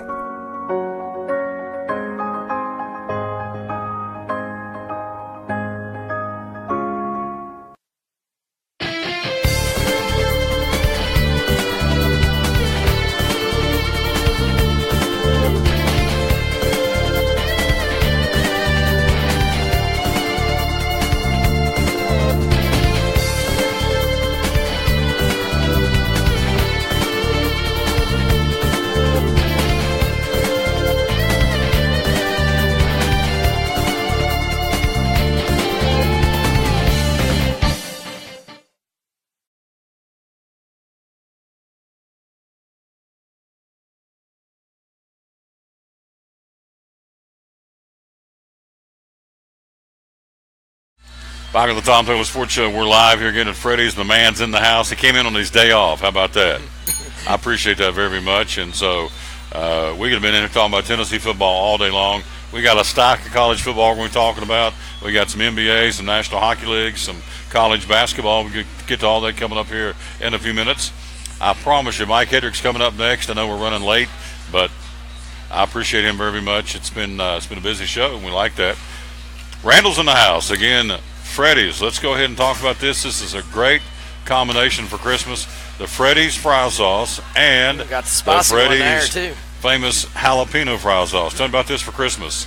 So what we're doing is it's a gift that gives back.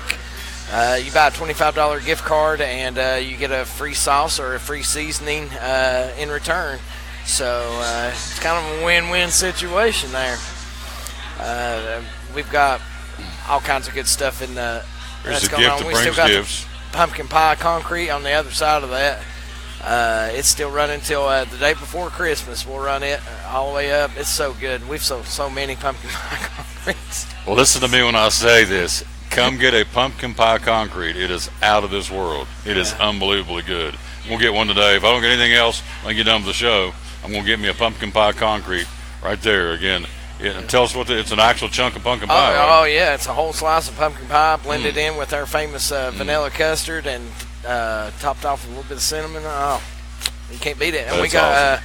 we got the A1 Chop House burger starting December 7th. You got white cheddar cheese on it, mushrooms, A1 thick and hearty burger sauce. You'll have to come by and try one. It's coming up soon.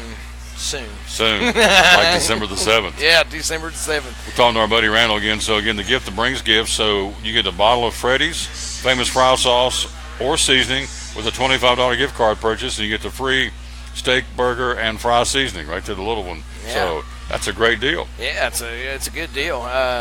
And you can't beat it. And a lot of people come in and buy these sauces, and they gift those, but they can do either way. They can get the gift card for themselves and give the sauce out as a gift. We've sold so many since we just started that promotion. It's amazing. It's amazing. It's a good sauce. I eat it on about everything. peanut butter and fry sauce. That's good. Whatever, it don't make a difference. Yeah. Randall says I'll slather it on there. It really is Slather on good. there. I know when I bring the little people, we were here yesterday for lunch after church, and she went over and hits the fry sauce, and she swabs everything in the fry sauce, the little one. So it is good. So remember this great stocking stuffer for Christmas: Freddy's fry sauce or Freddy's famous jalapeno fry sauce, and this one's got some kick to it. So if you like something's got a little kick, it'll kick you, right? Yeah, just a touch, a touch. So we're doing our fundraisers still. Any group that's wanting to raise a little bit of money for sports teams or whatnot, we can do that Monday, Tuesday, Wednesday nights. They get 15% of the sales of the people that come in, and it's really a good cause. And it's great to help out the community any way that I can. So, absolutely. And we got our catering at any point in time. If somebody wants a custard bar with all the toppings or burgers, we can come out and do about anything on location. Yeah. So I'll talk a little bit about that because the custard bar, of course, summertime it's a big hit, but wintertime, you've told me before, the sales don't drop off for the shakes. I mean, they run strong even in cold weather. So people buy custard when it's 0 degrees outside. It doesn't matter.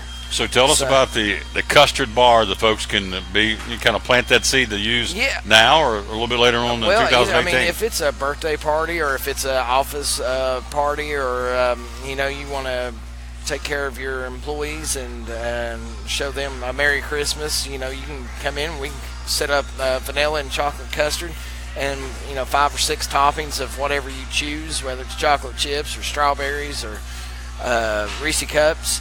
We can do about anything that you can think of, and we'll come out and serve it and take care of it. We took care of a group at ETSU the other day. They treated their nursing, the nursing school over there. They treated the staff, and they was really happy with it. It was really fun doing it, so I was glad to help out. John Randall, of course, again, the manager here at Freddy's coming up. We're going to hear from Mike Hedrick and Doug Fritz coming up here on the show. Custard cakes, M&M's candy cake, brownie delight cake, and the signature turtle cake. Those are all available. You can get those all the time. We keep cakes, and if you want something special, we can have it within 24 hours. Just call me the day before, and we can have it ready for you if you want something. If you want to do brownies and Reese Cups and, something that's a little off but still delicious. I do chocolate and strawberries is really good. But the turtle, by far, is our best-selling cake. It's out of this world. Well, if you're heading off to some kind of a Christmas whatever gathering that you need something quick, come in and get one of these custard cakes, and that'll kind of be a big hit, won't it? Yeah. Yeah, it's good. And by the time you get there, it'll be ready to eat. You only have to let them sit out for about 20 minutes at room temp. It is a frozen custard cake, but I've never heard any complaints about them.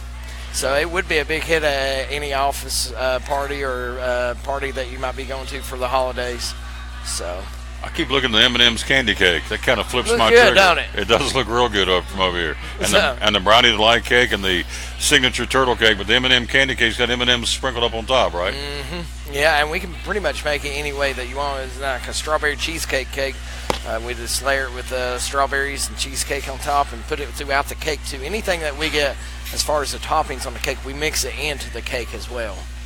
Awesome. So good stuff. It's quite good. What else you want to leave us? Oh, let's talk about gift cards real quick too. We haven't mentioned that. That'd be great stocking stuff for the gift cards. Yeah, gift cards. Like when we've got the promotion with the fry sauce. $25 gift cards get you the free fry sauce or the fry seasoning. But we've got them going on. I bet we've sold a ton so far for the holidays, and we sold a ton last year. It's a really good gift. We got people that our regulars that come in and it's in their stocking stuffers. So absolutely. Yeah. Is there any increment? Oh yeah, you can do anything you want. You want to go up 20, 25, 30, 50. You can do whatever you like. So if you brought a family of 4 in here, what would be a good card to get? $25 card? $25 gift card. Everybody can eat for $25 bucks, a family of 4. It'd be great. Yeah. So that's available too. So you got the gift cards, you've got the promotion here going on with this, you've got the fundraising where you can come in and find out how your organization do a fundraiser in here. And let's see, Kids Club, got the little... Oh yeah, we got the Super Readers Club. I've got a bunch that's turned in. I'm getting ready to fill one of these windows up with them. So basically, if they, we hand them out to classes. You've handed a few out to some of the classes for me. I forgot to bring one out with me to show. But basically, if the kids read, I think it's 5 books, and teacher or librarian or parent signs off on it, they bring in and get a free one-topping sundae. And like I said, I'm getting ready to fill a window up with them. It's been a really good program, and if it gets the kids to read a little bit, absolutely, it's worth it. Absolutely, it's worth it. So it's super. It's a great thing, and that's what it's all about. Is the kids getting them interested and getting them engaged. That's the key to success, I think, is a kid being able to read. That's right.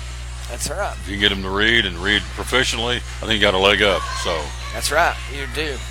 So it's a really good program, and we have those here. If any teachers out there or Sunday schools or anything is thinking that they might want to hand those out, just come on by and see me. I've got them here available. There you go. We're right here. Before I let you go, give me the hours you guys are open. 10:30 of the morning till 10 at night. And then on Friday and Saturday, we're open up till 11. That's every day. We're going to close a little early on Christmas Eve, and we're closed on Christmas Day. But other than that, we're here 7 days a week. 7 days a week. Even on your day off, you came in. That's why I had to get you on. I appreciate you very much. So you're getting ready to head out, aren't you? Yeah, I'm going to head back to the house and pick up the young'un from school here soon, and we're going to have a good time today. Yes, and I really appreciate him coming on his day off. That tells me a lot about this man right here. So, give me some taters. So, yep. You're a good guy. Talk to you soon. Oh, yeah, absolutely. Yeah. Quick break. We'll be right back. We're live here at Freddy's in North Johnson City on show number 641 of the Tom Taylor Sports Show. At FCA, we're touching millions one heart at a time. Since 1954, the Fellowship of Christian Athletes has been putting the heart and soul in sports by challenging athletes and coaches to impact the world for Jesus Christ. As the largest sports ministry in the world, FCA now reaches over 2 million people annually on the professional, college, high school, junior high, and youth levels.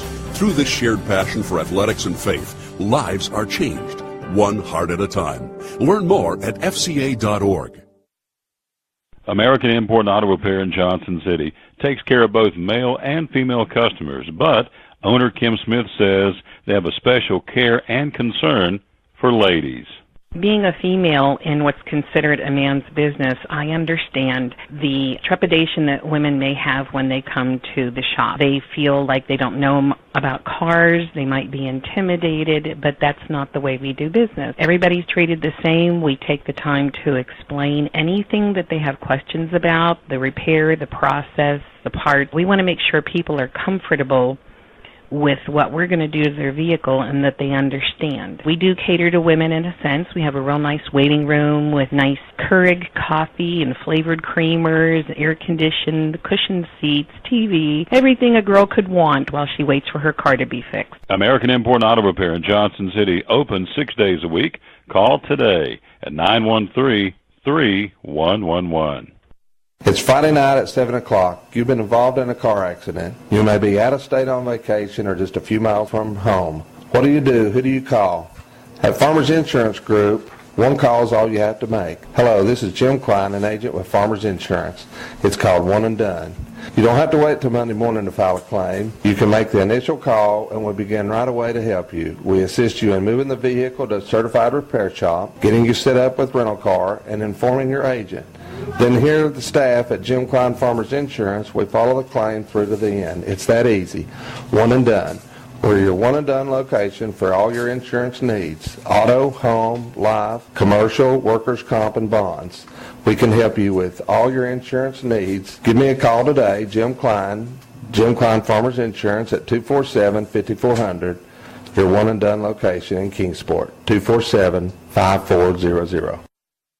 Now available Chick-fil-A, the crossings of North Johnson City. The Hash Brown Scramble, the first breakfast bowl with Chick-fil-A. The Hash Brown Scramble, a hearty breakfast option made with Chick-fil-A's signature tot-style hash browns, scrambled eggs, a Monterey Jack and cheddar cheese blend, and a choice of sliced Chick-fil-A nuggets or sausage. Served with the jalapeno salsa, the scramble can be enjoyed in a bowl or as a burrito. The Hash Brown Scramble Bowl, 30 grams of protein when made with nuggets. The bowl and burrito start at $3.49. Served until 10:30 every morning, Monday through Saturday. The Hash Brown Scramble or burrito, again at Chick-fil-A, the crossings in North Johnson City.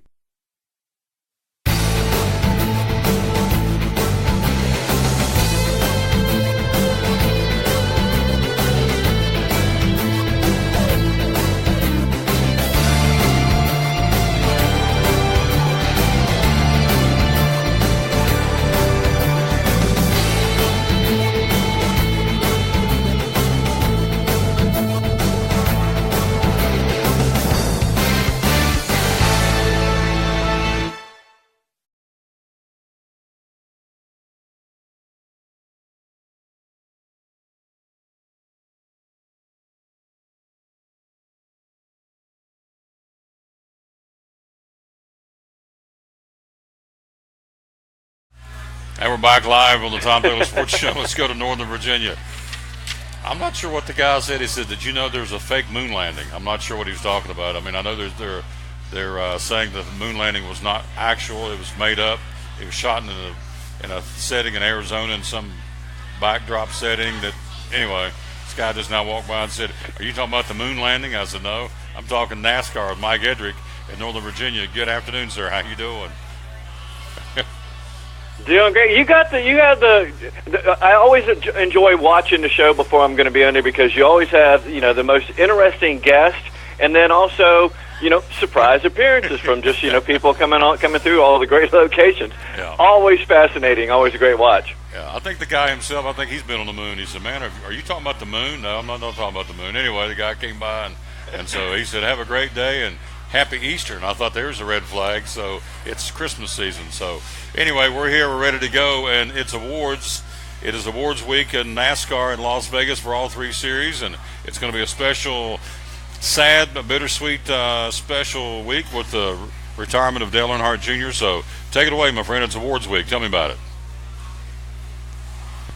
It is awards week. It's Championships week out there in Las Vegas, and it's all to celebrate Martin Truex Jr. in his championship run there. If you're out there this week, a little bit going on. So all starts tomorrow on Tuesday.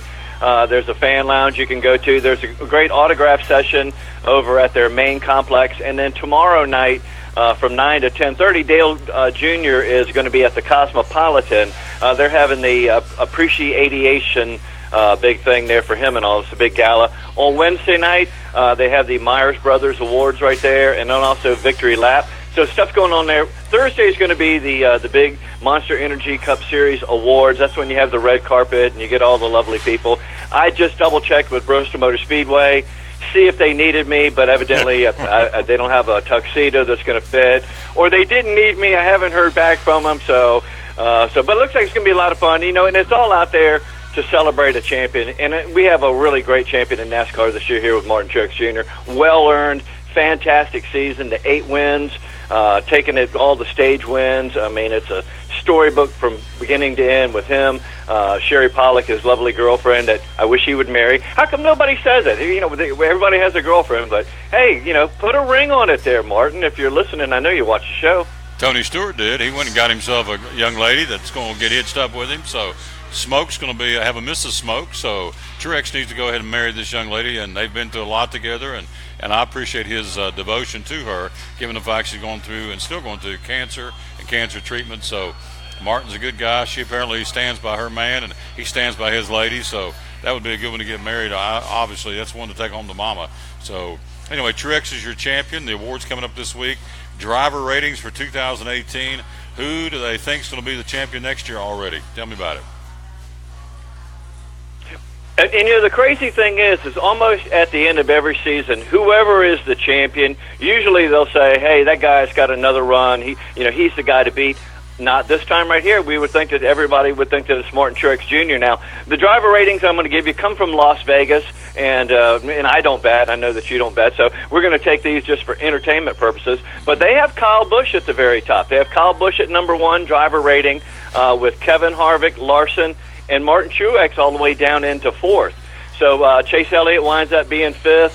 Logano, Brad Keselowski, Hamlin, and Jimmy Johnson is the 9th guy that's favored. A couple of young guys that are picked in are William Byron and Alex Bowman. They're back there at 40-1. Of course, now these are odds that we don't bet. But Casey Kane 500-1. If you're going to bet the farm, don't bet your farm on Casey Kane. Whatever you do, you won't have a farm.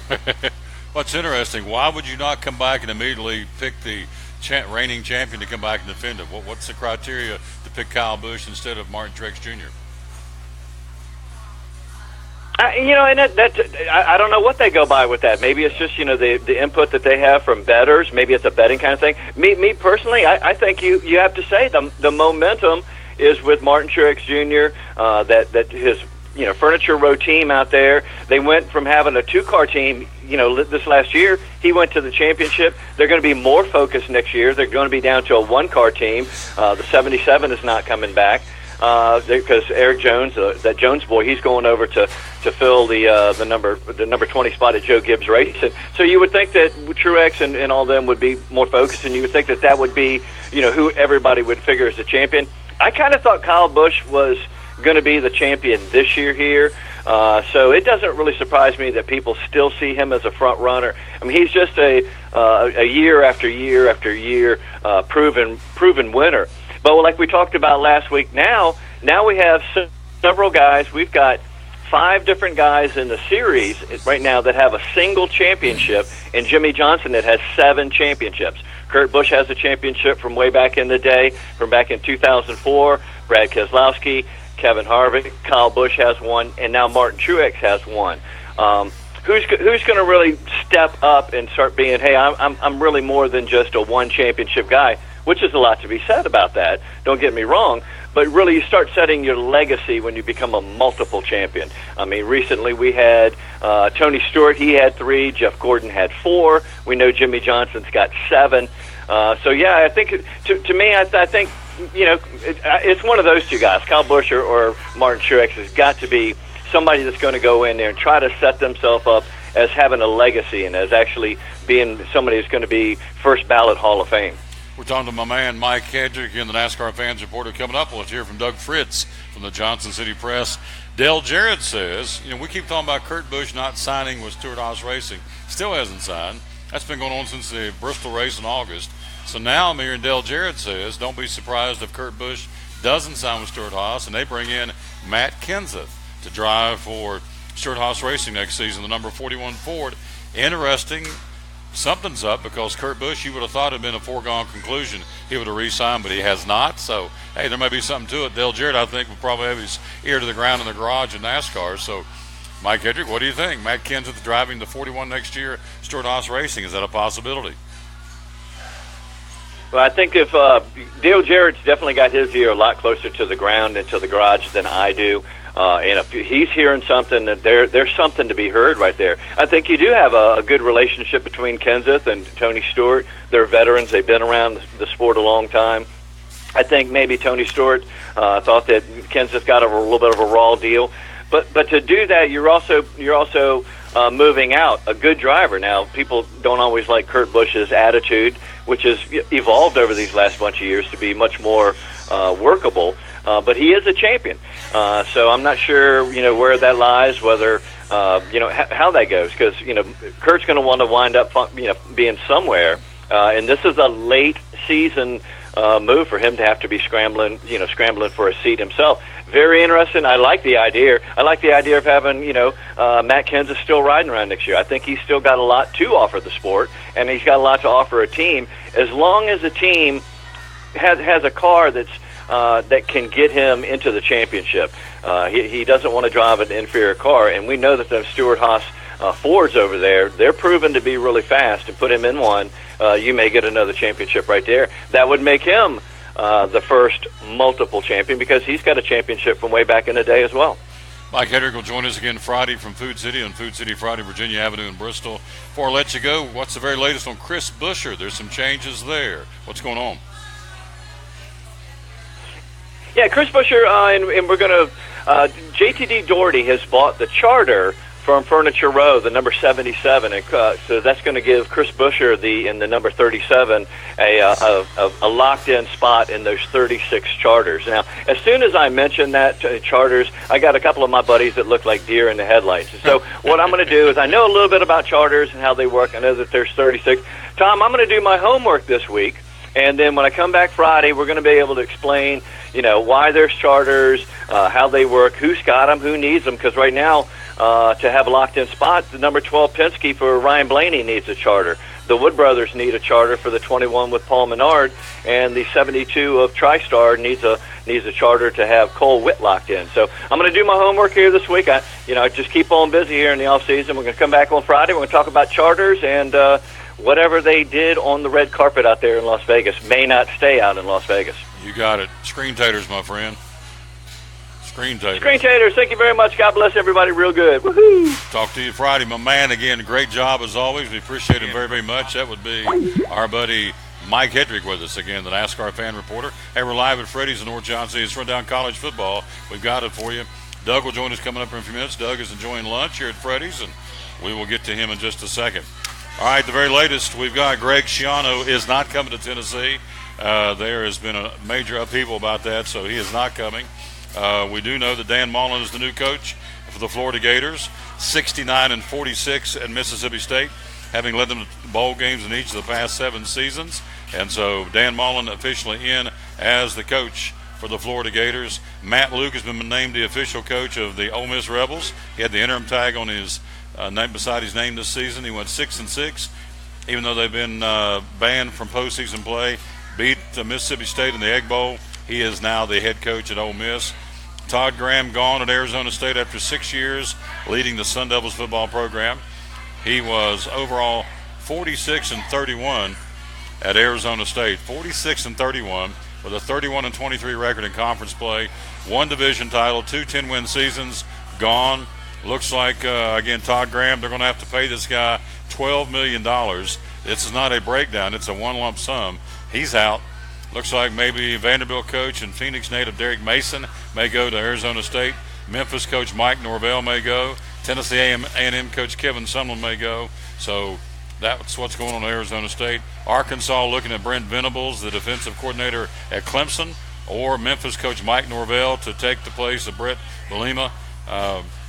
He has gone as the head coach of the Arkansas Razorbacks. By the way, Norvell 18-6 in 2 seasons with Memphis, including a 10-1 record this year, and an upcoming trip to Orlando to take on Central Florida in the AAC championship game coming up later on this weekend. Michigan quarterback Wilton Speight announcing he's leaving Michigan, foregoing his fifth year of eligibility at another program. So the quarterback at Michigan, Wilton Spite, gone. He was pivotal in leading Michigan to the verge of the college football playoffs last year, winning 9 games. Again, not a lot of playing time this year with injuries and being demoted, so he is gone as the leaving the University of Michigan. Kevin Sumlin out. Listen to this guy's record. He was, 51-26 at Texas A&M. 51-26, second best winning percentage in school history, and he's gone. They got to pay this guy $10 million. It's not a staggered. I've got that story coming up here in a second. $10 million buyout to get him gone. Jimbo Fisher is the one they're looking at from Florida State, who's 83-23 at 8 seasons in Florida State. He wants out of Tallahassee. They may want him at College Station. They got to pay him $10 million to get rid of him, but Sumlin's gone, and don't be too surprised if they don't bring in Jimbo Fisher for the head football coach of the Texas A&M Aggies. Where is the payout? I want to read this payout story. I got it here. I had it here a few minutes ago. It's unbelievable what these coaches are going to be making to be paid off to have to leave the programs. Let's see.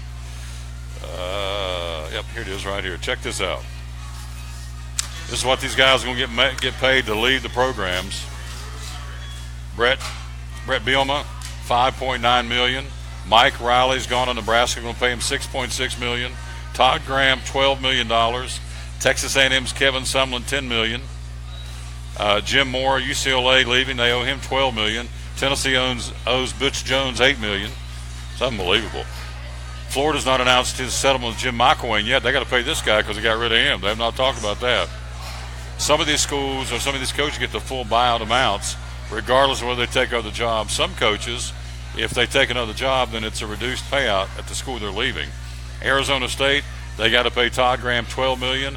Texas A&M's got to pay Kevin Sumlin $10 million. Unbelievable. Just don't cry for these guys too much because they're going to have enough money to go to Food City and get some Pop-Tarts and Beanie Weenies, I can tell you that. Goodness gracious sakes alive. NCAA football, here comes the championship games on Friday. Pac-12, Stanford, 21st ranked Stanford will take on USC. Let's see. 1, 2, 3, 4, 5, 6, 7, 8, 9, 10, 11. Okay. 11th ranked Southern Cal will take on Stanford, 21st ranked Cardinal in the Pac-12 championship. AAC, Memphis, 20th ranked Tigers, 15th ranked Central Florida. That'll be Saturday at noon. TCU and Oklahoma for the Big 12 championship at 12:30 on Saturday. Southeastern Conference championship, 4 o'clock. Number 7 Georgia, number 6 Auburn will square off. Again, that'll be in Atlanta on Saturday. The Mountain West Conference championship, Fresno State and Boise State. That'll be coming up on Saturday night at 7:45. The ACC championship, number 2 Miami and number 3 Clemson will square off. That'll be coming up again on Saturday night at 8 o'clock. And then the Big Ten championship, Ohio State and Wisconsin will make it happen. So that's your college bowl games coming up again here for the college championship games. All right. Mike Hedrick's not with us now, but Doug Fritz is. So let's get Fritzy on and pull up the correct screen, and boom, there it is. Doug Fritz of the Johnson City Press. Good afternoon, sir. How you doing? I'm doing good. How are you? Good. What'd you have to eat? Chicken, grilled chicken. Chicken, winter chicken. And I tried some of the fried pickles, and they're really good. They are good. Yes, yeah. Fried pickles. I was trying not to eat all of them, and I couldn't help myself. I ate all but one of them. You've not changed a lick, Penny. Not one lick. That's called being a hippie. Oh, long hair. So, anyway, long-time friend. We used to call her Peach. And there's Miss Dawn. Hello. Y'all be good. Merry Christmas. Yep. All right, folks in there eating in Freddy's. What a train wreck. We need to call this Tennessee thing Norfolk and Southern. What a train wreck. Greg Schiano not coming. John Curry in trouble. Still don't have a coach. All the primetime coaches have been picked up, or most of them have. So where do we go? Tell me about it. What do you think? Doug Fritz with the Johnson City Press. What's your take on this whole fiasco down in Knoxville?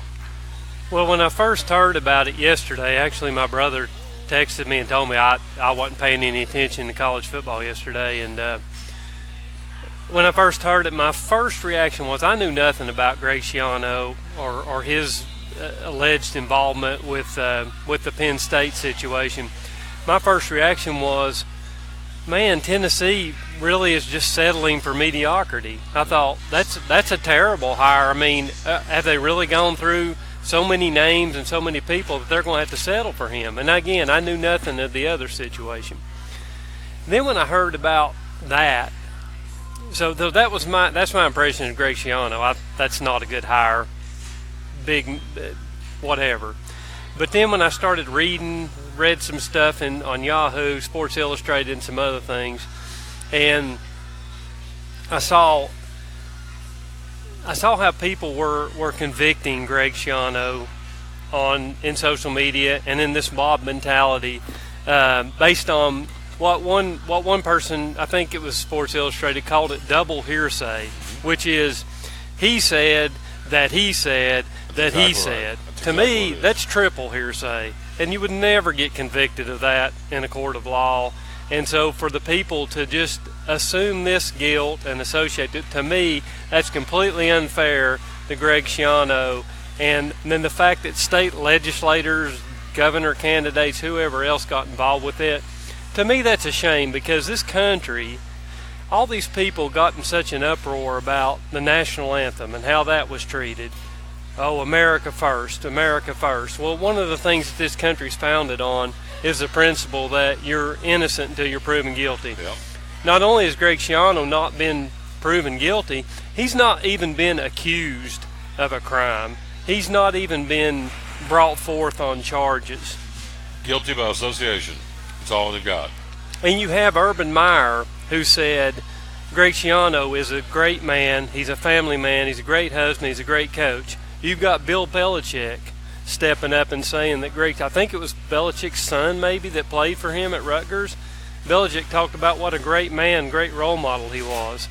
So for all these people who don't want Greg Schiano at Tennessee for that reason alone, for the association with Penn State, think about how you would feel yourself if you were accused of something that you denied and your whole life was put on trial and your whole coaching career was put on trial in the span of 24 hours.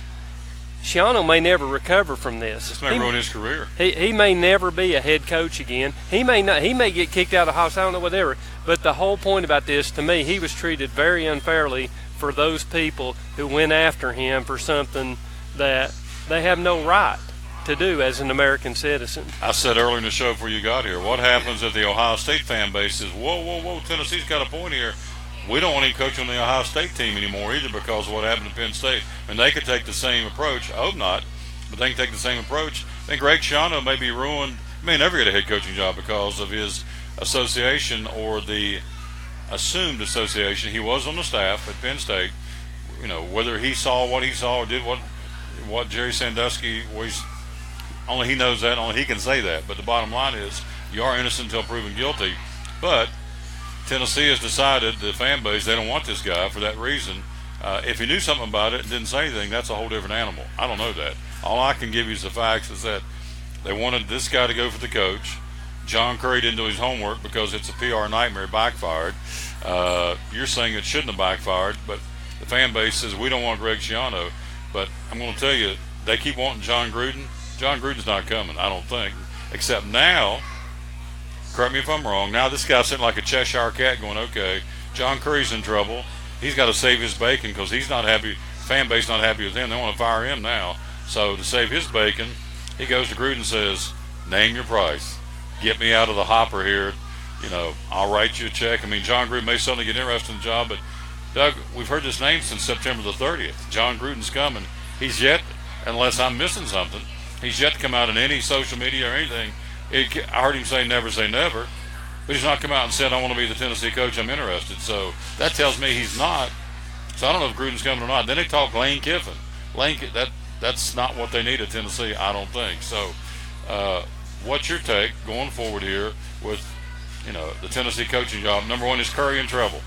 Let me ask you that question. Absolutely, because that was an absolutely terrible decision on his part to offered the job, and did they sign this agreement, and is it going to cost Tennessee money? That's all finances, and I don't want to get trying to figure all that out. I've read some stuff. The legalese flew over my head, but the thing about it is it's a terrible hire from a standpoint of, if he really did his homework, then he should have stuck with him, no matter what the fans said. The fact that he backed off of it so fast when he saw the reaction proves more to it that it was a terrible hire. To me, it was a terrible hire from the get-go. But now you set the stage, though, by backing off of this, cutting your ties with Schiano. Do you really think that the next guy they're going to bring in there is going to make 100% of the UT fan base happy? Well, of course not. Will it make 50%? So let's say it makes 60, 70% of the UT fan base happy. What if that other 30% gets together on social media and they come and they march on UT again and create another spectacle? Then you have to get rid of that guy because and it's only 30%. Then maybe it's 60% that's unhappy. You could just go on with this. Plus, here's another thing. This was the worst hire in the history of Tennessee football when you consider everything that happened. So whoever your next coach is a second-place finisher to the worst hire in the history of UT football. So who's going to want that job? Yeah, I'll take the job where I was second to the worst ever. What does that make you? And now you got a fan base that dictates policy. So, exactly. And I'm going to tell you what's going to happen with this. You mark my words, the old Cowboys going to tell you this. You're fixing to see a precedent set now. This is going to mushroom into other programs and other sports that happened in Tennessee. We're just raising up the cane. The squeaky wheel gets the grease, and we're going to get what we want. And so I promise you, this has opened up Pandora's box in the hiring of coaches in college sports, maybe in high school sports. I don't know, maybe pro sports. But let me tell you. Let me paint an even worse picture than that. Okay. This was basically, from what I saw, and I don't know everything obviously, but this was a fairly calm protest. I mean, ugly stuff painted on the rock and that sort of thing, but there weren't any. It wasn't social disrest to the point where you had property destruction. But you could see this happening somewhere else where you start seeing fires set. And because once a mob mentality takes over, the rules kind of go out the window. It's called anarchy. Yeah, and so you could contained anarchy, I would hope, but nonetheless, just you could see people getting hurt. Yeah. All for college football, coach. College football, to me, is choking on its success. The games are astronomically long sometimes. It's like we've got this great product, so we're just going to feed it. It's on TV almost every night of the week, it seems to me. And people are and the money's just piling up. You were going through there mentioning the amount of money that they're buying out these coaches that have these really good records. And I'm going, what's wrong with society when college football can make so much money that you can just throw $10 million around like it's nothing? To me, there's an overreaching, overwhelming problem that's just highlighted by this UT Greg Schiano situation. We're talking to Doug Fritz of Johnson City Press. Again, they're going to pay Kevin Sumlin. Where's it up here? Kevin Sumlin, $10.4 million. Todd Graham's got in his contract. He gets paid the whole amount, whether he goes to another school or not. He's going to get $12 million. Brett Bielema gets $5.9. Texas A&M or Nebraska's Mike Riley, $6.6 million. UCLA's Jim Moore, $12 million. They've not even talked about Jim McElwain down in Florida yet, what he's going to get. They haven't discussed his buyout. They fired him. So let's break that down now. Let's just take the Butch Jones, $8.3 million. Right. Okay. Now, what's going to happen is you're going to ask John Smith, who works shift work at a factory, barely making ends meet, but loves UT football. You're going to ask him to go down there and pay those prices for concessions, for seats, for parking. Probably more now because you got to make up this $8.3 million windfall somehow. Or maybe the boosters kicking extra money. But eventually, it's the fans who really love college football who get hurt in all these buyouts. Todd Graham, Arizona State, 46-31, a division title, 2 10-win seasons, 31-23 in the conference. Kevin Sumlin had the second highest winning percentage in the history of Texas A&M football. I got so much stuff here going on. Let's see if I can find it. He was 71-26, if I'm not mistaken. I know that seems wrong, but let me see if I can find it. But yeah, point being, so while I'm digging for Kevin Sumlin's, while you're looking for Kevin Sumlin, did you find it? 51-26 at Texas A&M. Second winningest percentage, 66% in modern era of Texas A&M football. Now they're going after Jimbo Fisher, who's 83-23 in 8 seasons at Florida State. They're not happy with him. He goes 5-6. Fans in Tallahassee want him kicked to the curb. Yeah, that was a terrible coaching decision he made this year when his starting quarterback got hurt in the first game, wasn't it? He has a lot to do about that. That's bad coaching, right? So the thing about it is, too, though, you hear the politicians get involved with it, and they say the Tennessee head football coach is the face of the university, and he's the highest-paid state employee, and we got to have this, that, and the other thing. Okay, so you're telling me that they're going to start vetting the new candidates to make sure there's no skeletons in the closet. Everybody's pining away for John Gruden. What if somebody comes up here in the next month or so, they hire John Gruden, and then somebody finds out he's got a skeleton in his closet that doesn't look too good? Are the legislators going to start calling for his dismissal, or are they going to say, hey, we got the man we want because he might win us some football games? We'll look the other way. You're talking out of both sides of your mouth. Either you want a man of character or you want somebody to win football games. True. I mean, you could get, why not? Okay, you really want to do it right, go after Mark Richt. There's a man of character who can win football games. Go pay him whatever you need to pay him. Get him to come up to Tennessee. I've got the answer. I said it earlier in the show, and I had Kevin Harmon on before you got here. The answer, it's a PR nightmare. It's a national embarrassment to this program. I've said it, I'm going to say it again. Philip Fulmer's sitting down there as he's on staff in some, almost like an ambassador capacity. All right, he's evolved for life. That's what they want. Put this guy in there for 2 years, 3 years, whatever, say it's a temporary situation, kind of settles down the choppy seas and the stormy waters, gets T. Martin maybe to get him to come as the USC, the offensive coordinator at Southern Cal. There's a lot of different variables, but the bottom line is Albert Hainsworth says, my checkbook's closed till they get this thing together, get their act together in Knoxville. A lot of the folks have said, a lot of the former players said, no, if they hire this guy, we're out, right, wrong, or indifferent. So to smooth the waters, John Curry saves his bacon.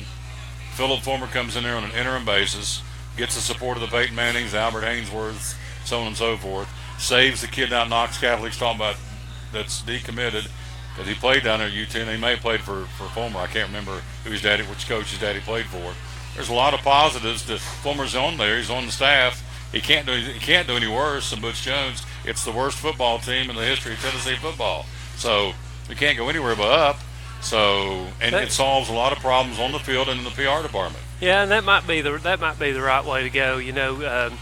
Fulmer, people look at him and they go, okay, his age and how far removed from the game and stuff. But Joe Gibbs did it. Joe Gibbs got out of football and came back in some 10, 15 years later and had a couple of successful seasons and stabilized the Redskins organization there for a little bit until they were able to manage to mess it up again. But Fulmer might be the right thing. He did some nice things for ETSU, helping them get their program started. ETSU and Tennessee are going to play each other. I mean, I think that's a real good thing. And in this situation, he could almost be a head coach emeritus, if you will. He could be, okay, I'm here to get things stable. I'm not going to go out on the road and recruit. I'm just going to be here. I'm going to help with the game plan, but I'm going to use my assistants. I'm going to be the face on the sidelines, the calm guy that talks to the referees. I'll talk to the media after the game. Telling you. But I'm not. To me, that maybe is the best way to go at this point. And plus, you could build in, like you said, you build in T. Martin as a head coach in waiting, maybe, or something like that. Don't just throw him into the fire. It's a mess. Let somebody who has some experience, detailed, deep coaching experience, 2 years. Fulmer says, hey, I'm going to do this for 2 years. We're going to get this thing settled. And then if T. Martin's ready to take it over, you give it to him. But then after 2 years, people forget about this mess a little bit. Then maybe you get in a whoever to lead your program. Well, whether you like Philip Fulmer or not, and there's folks who didn't at the time they let him go, he's looking pretty good right now. Isn't he, though? Because he ran a solid program, not in NCAA trouble. Yep. He got him 8 or 9 wins a year, didn't win an SEC championship. Well, he won a national championship. But I'm telling you, that's the answer. He's already down there. He's already on staff as an quote-unquote ambassador. That saves the president's bacon, because I guarantee you there's people down there wondering who's on first running the show down there. It certainly saves John Curry's bacon. because this guy, I'm not sure he'll be able to make it. I don't know if at this point how he could be saved. Now I might be wrong, and I admit that, but he's an outsider coming in, right? Mm-hmm. He's the hot shot guy, the whiz kid that they're going to hire and get this thing, run the athletic program. I don't see how if you're a whiz kid, this is akin to Pete Carroll's decision to throwing the ball at the 1 yard line. I mean, you don't make a mistake like that. To use the football terminology, he at this point has been a fumble so far. Top 10 college footballs out this week. See if you like it. Clemson's the new number 1. Clemson, Oklahoma, Wisconsin, Auburn, Alabama. Then comes Georgia, Miami, Ohio State, Penn State, and TCU. A lot of these will be changed by this time next week. You have Stanford, USC playing each other, Pac-12. You've got Texas Christian, Oklahoma playing each other for the Big 12. Of course, Georgia, Auburn, and the SEC. ACC, Miami, and Clemson. Big 10, Ohio State, Wisconsin. So you like the top 5? Can you live with Clemson being number 1 right now? Absolutely do not like the top 5, and I'll tell you why. You can't have a college football playoff with one loss, Alabama not in it. To me, people may disagree with me, but they 100% to me should be in the college football playoff. Now, they may get in there anyway. Somebody may lose. But you're going to tell me that Clemson's loss to Syracuse is less egregious than Alabama's loss to a really, really good Auburn team. And I can't even remember who Oklahoma lost to. Do you know it off the top of your head? No. But they got a loss, right? Yes. They're 10-1 or whatever they are. Now, Wisconsin's undefeated. I'm buying that. Oh, Oklahoma lost to Ohio State. Do what now? Oklahoma lost to Ohio State. Okay, so you're going to tell me that's less egregious than losing to Auburn. Now, think about this, too. Alabama loses to Auburn, and I don't know how the college football playoff rankings are right now, but Auburn's number 4. It's called strength of schedule. Alabama's loss is to a team that's in the mix. Yeah. Clemson lost to a vastly inferior team. Oklahoma lost to a 2-loss team. The only team that belongs, Wisconsin should be number 1. Alabama should be number 2. Clemson and Oklahoma should be 3 and 4 in some order. Maybe you should say Auburn. I don't know. Clemson, Oklahoma, and Auburn, let them fight it out for 3, 4, and 5. But to me, 1 Wisconsin, 2 Alabama. That's not fair. So I've said all along, this is not the college, this is the AP poll. But I've said all along, this team right here, Wisconsin, was the X factor, and they've proven to be. They're a very, very good football team. They're 12-0. Ohio State 10-2. Miami 10-1. They lost to Pittsburgh last week. Right. Clemson loses to Syracuse. Georgia loses to Auburn. Auburn's lost to. Yeah, I'm not even sure who Auburn lost to, but they've got 2 great wins. Right here, Mr. Fritz. They beat Georgia and Alabama. I know that. Auburn much. lost to Clemson. They lost to LSU. Okay, so Clemson has a win over Auburn. Okay, so I'd forgotten about that. So let's put Clemson in at number 3 then. Okay. Because they beat Auburn. And let's put Auburn at number 4. No, let's put Oklahoma at number 4. Auburn's got 2 losses. Yeah. How are you going to buy them as the number 4 team with 2 losses? I don't care if they did beat Alabama. Auburn lost to Clemson. I mean, there's a lot of different ways you can go with that. But to me, if it turns out that Alabama has 1 loss and they're not in the college football playoff, I won't consider, nobody will care about what I think, but I won't consider it a legitimate championship. There you go. We're talking to our buddy Doug Fritz.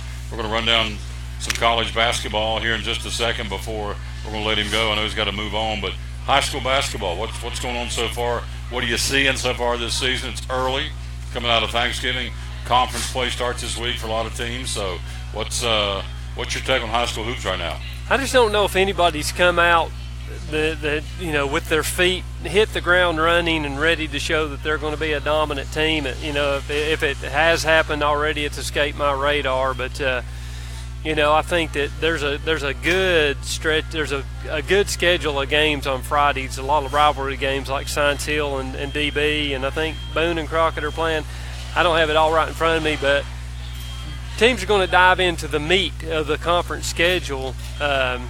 Come this week, actually. They're going to start doing that on Friday, and then we're going to really start seeing. And I'm just not hearing or seeing that there's a big dog around here, at least in the District 1 leagues, boys and girls. Let me reference the Johnson City Press Sports section and see if we can resolve this problem. Basketball, of course, I don't have my glasses, so here we go. Monday's games. University High at Happy Valley, Cherokee at South, Johnson County at North Carolina. So tomorrow starts conference play. No, I think you still got just a bunch of Friday night. Yeah, basically kicks in on Friday. I think December 1st is when the conference things kicks into high gear, and that, like I said, Scientil and DB are playing. That'll be interesting right off the get-go because you got, everybody's wondering how Coach Poore is going to, what's he going to do with DB? How's he going to fit in the mix? I know a lot of the other teams in the league are a little concerned that he's going to have some success in there, and they're going to have to deal with some really good DB teams again. So, and DB's been down, but we'll see if that changes. Saw Charlie Morgan Friday. We were Champion Chevrolet. He came by, and he and Robin, and he's happy. And he said, I'm enjoying my retirement from basketball. Still got the fever, but he said, me and Mama doing a lot of traveling. And Robin, his wife's a big Duke fan. They've been over to Durham to see Duke play a couple of times. So Charlie's a great guy and great Christian man. So he's all right. I got a great deal of respect for Coach Morgan. I've always liked him, even back from his Science Hill days when I first started in the newspaper business. And he's an outstanding coach. And he ran on some hard times at DB.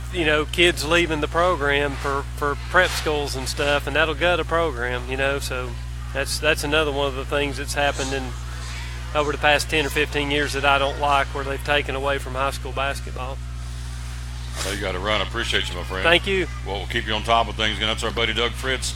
Again, from the Johnson City Press, check out his stories. He does a wonderful job. He and Birchfield and Joe Vento and Tanner Cook. Get all four of those guys on periodically here on the show as we're live here again, as we said, at Freddy's in North Johnson City. On the Tom, watching a little fellow over here kind of cut a shiner here on the Tom Taylor Sports Show. Let's run down for you again. Awesome. Thank you, my friend. He does a great job. Appreciate Doug. So let's run down what we got going on. First off, with the National Hockey League. Let's run that down from last night. Nashville on the ice losing in overtime in Carolina to the Hurricanes 4-3. Also last night, the Rangers in a shootout defeat Vancouver. Rangers now go 13-9-2. Rangers win it 4-3 on the ice, and Edmonton skates past Boston 4-2. Tonight on the ice, you've got Florida and New Jersey. The Pittsburgh Penguins, the Stanley Cup champions. They're on the ice at home against the Philadelphia Flyers in Pittsburgh. Columbus skates in Montreal. Winnipeg hosting Minnesota. And Anaheim, the Ducks, will be in Chicago to skate against Tommy Wyman's Chicago Blackhawks. NBA from last night. Your winners, Minnesota, Miami, and Brooklyn. Tonight, Cavaliers will be in Philadelphia. Orlando and Indiana. The Boston Celtics at 18-3, best record in basketball, hosting Detroit tonight. Portland and New York to battle the Knickerbockers. You have Brooklyn and Houston. San Antonio, the Spurs hosting Dallas. Sacramento against the defending NBA World Champion Golden State Warriors, or 15-5 in Golden State. And the Lakers take on the Clippers in a crosstown game again in Los Angeles. College basketball from yesterday. A couple of upsets. North Carolina goes down. Fourth-ranked Michigan State beat the Tar Heels 63-45. Also, 10th-ranked Southern Cal stops number 16 Texas A&M by a 75-59 score. So Texas A&M gets the upset over Southern Cal, 75-59. Pretty big win as far as the differential, 16-point differential in that ball game. Also, 17th-ranked Gonzaga beats Texas. It was 21st-ranked St. Mary's losing to Georgia. Georgia got them in overtime, so another upset. Bulldogs beat them. So number 21 St. Mary's, number 10 Southern Cal, and number 9 North Carolina lose last night in men's basketball. 8th-ranked Kentucky, no problem. They blew out by 34 points. UIC 107-73. Kentucky now 6-1. UCLA with a 25-point win over UCI. Also, you have wins last night by Duke. Top-ranked Duke hung on to beat 7th-ranked Florida 87-84 for Coach Krzyzewski in men's college basketball. One game on tap tonight. 12th-ranked Cincinnati, the Bearcats at 6-0, hosting Alcorn State in men's college basketball. And that's what's going on there. Let's see. Tennessee basketball, they play later on this week, as does East Tennessee State, as does, let's see, who else plays later on this week? The Lady Vols and the Lady Bucks as well. And so that's all coming up later on this week. High school basketball tonight. Boys action, one game on tap that we know of. University High at Happy Valley. Tonight for the girls, you got University High at Happy Valley, Cherokee at Sullivan South to battle the Lady Rebels, and Johnson County in West Wilkes, North Carolina in a non-conference game. NFL football from yesterday, your winners, your winners, winner, chicken dinner. Your winners from yesterday, Atlanta, Cincinnati, Tennessee, Buffalo, Philadelphia, New England, Carolina, Seattle, Oakland, the Rams, Arizona, and the Steelers. Tonight, NFL Monday Night Football, Houston and Baltimore. Thursday night, the Redskins in Dallas to battle Jason Witten and the Dallas Cowboys, who are slumping, to say the least. And that's your look at the National Football League. We are out of time. We sincerely thank you for yours. We've had overtime bonus coverage here on this Monday, live at Freddy's in North Johnson City, where, again, you can get the Freddy's fry sauce right here, and also the Freddy's, gosh, somebody took it, the Freddy's jalapeno sauce. We can show you here on the card, the jalapeno fry sauce. Again, you can get those right there, the gift that brings gifts. Again, with a $25 gift card purchase, you get a bottle of Freddy's fry sauce or seasoning with a $25 gift card. So you get one of the two bottles, either the jalapeno fry sauce or the famous fry sauce, one of those two, and also the bottle of seasoning right above my finger. And you purchase a $25 gift card. And as Randall said earlier, they've been selling a whiz out of these already for Christmas gifts here at Freddy's. So in North Johnson City. And also don't forget, there's the dessert right now, the pumpkin pie concrete, which is awesome. Would you bring me you got an M&M cake out over there? Pick me a cake. I want to show it on the camera before I get out of here. Fresh and creamy frozen custard blended with a whole slice of rich pumpkin pie, crusted on top with whipped cream and sprinkled with cinnamon. There it is. It is awesome, the pumpkin pie concrete. And this young lady is going to show, I'm going to do a quick show and tell and give it right back to her. This is a custard cake. I love it. What's your first name? Brittany. Hello, Brittany. Check this out right here. Hope I don't drop it. Denise is going, hold on to that cake. Look right there. I don't know if I could. I'm probably not even going to do it justice. Custard cake, signature turtle cake, vanilla on the inside. Is that correct? Caramel, fudge, and pecans mixed in as well on top of it. Caramel, fudge, and pecans on top of it, and vanilla, and then the signature turtle. And this retails for how much? This one is Yeah, 28.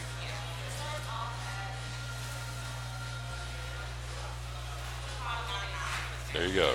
So if you've got some kind of a gathering you're going to and you want to have something picked up and ready to go, you can get that, or the Brownie Delight Cake or the M&M's Candy Cake. All that available again here, as we said, at Freddy's in North Johnson City. I eat here all the time. I love it here. I'm getting ready to get number 5. I love the original double patty melt. Woo, I love it. Good stuff. So we're out of time. We sincerely thank you for yours. Thanks to Gavin Andrews from the Johnson City Convention and Visitors Bureau. Kevin Harmon talking about the ongoing fiasco with Tennessee football. Mike Hedrick, the NASCAR fans reporter. The Gator Man stopped by. Did a little quiz show where I went 5 for 5 on the quiz show. Randall Jenkins, the store manager here at Freddy's. And also, of course, just now Doug Fritz from the Johnson City Press. Tomorrow, new show, new location. Will be at a different location. We'll be at Bracken Paving and Asphalt Maintenance tomorrow, hanging out with Spencer and Nick and April and Tommy Wyman. All the folks tomorrow will be live again at Bracken Paving tomorrow, broadcasting there. Wednesday, either Movement Mortgage or Chick-fil-A, I can't remember. Thursday will be at Champion Chevrolet. Friday will be at Food City, and Friday's sale coming up this week is the fantastic Friday one-day sale coming up, the celebration at Food City. We'll tell you more about that coming up later on, or actually tomorrow on the show from Bracken Paving. So we're out of time. We sincerely thank you for yours. So again, forgot to tell you about the Cash for Christmas. Check this out. Starting today, you automatically get entered to win $100 cash and other prizes. All you've got to do starting today through December the 14th is share or retweet this show from the Tom Dolan Sports Show. Be automatically entered to win. Again, valid on Facebook shares and Twitter retweets occurring from now through December the 14th. We'll keep tabs on that, and every time you share a retweet, you get an entry. The one with the most entries gets $100 cash. We'll give it away on December the 14th. We'll announce the winner on the 14th. I should say I'm getting excited. We'll announce the winner. No, we'll stop it on December the 14th. We'll announce the winner on December the 15th. Woo! Getting fired up, getting excited. Going to put $100 cash in somebody's pocket. Got some other prizes from other folks too. So we got multiple winners, but I would think the one who wants to win will be the one with $100 cash, and that will be good. So that's the top prize, and we'll give that away on December the 15th. So you have between now and December the 14th to share and retweet every time. And the more you do, every time you do it counts as one. And the more the merrier. And we're keeping a tab, and we'll be able to tell you who is the winner chicken dinner on December the 14th. Out of time, we sincerely thank you for yours until we re-greet you tomorrow from Bracken Paving in Blunteville. This is Tom Taylor with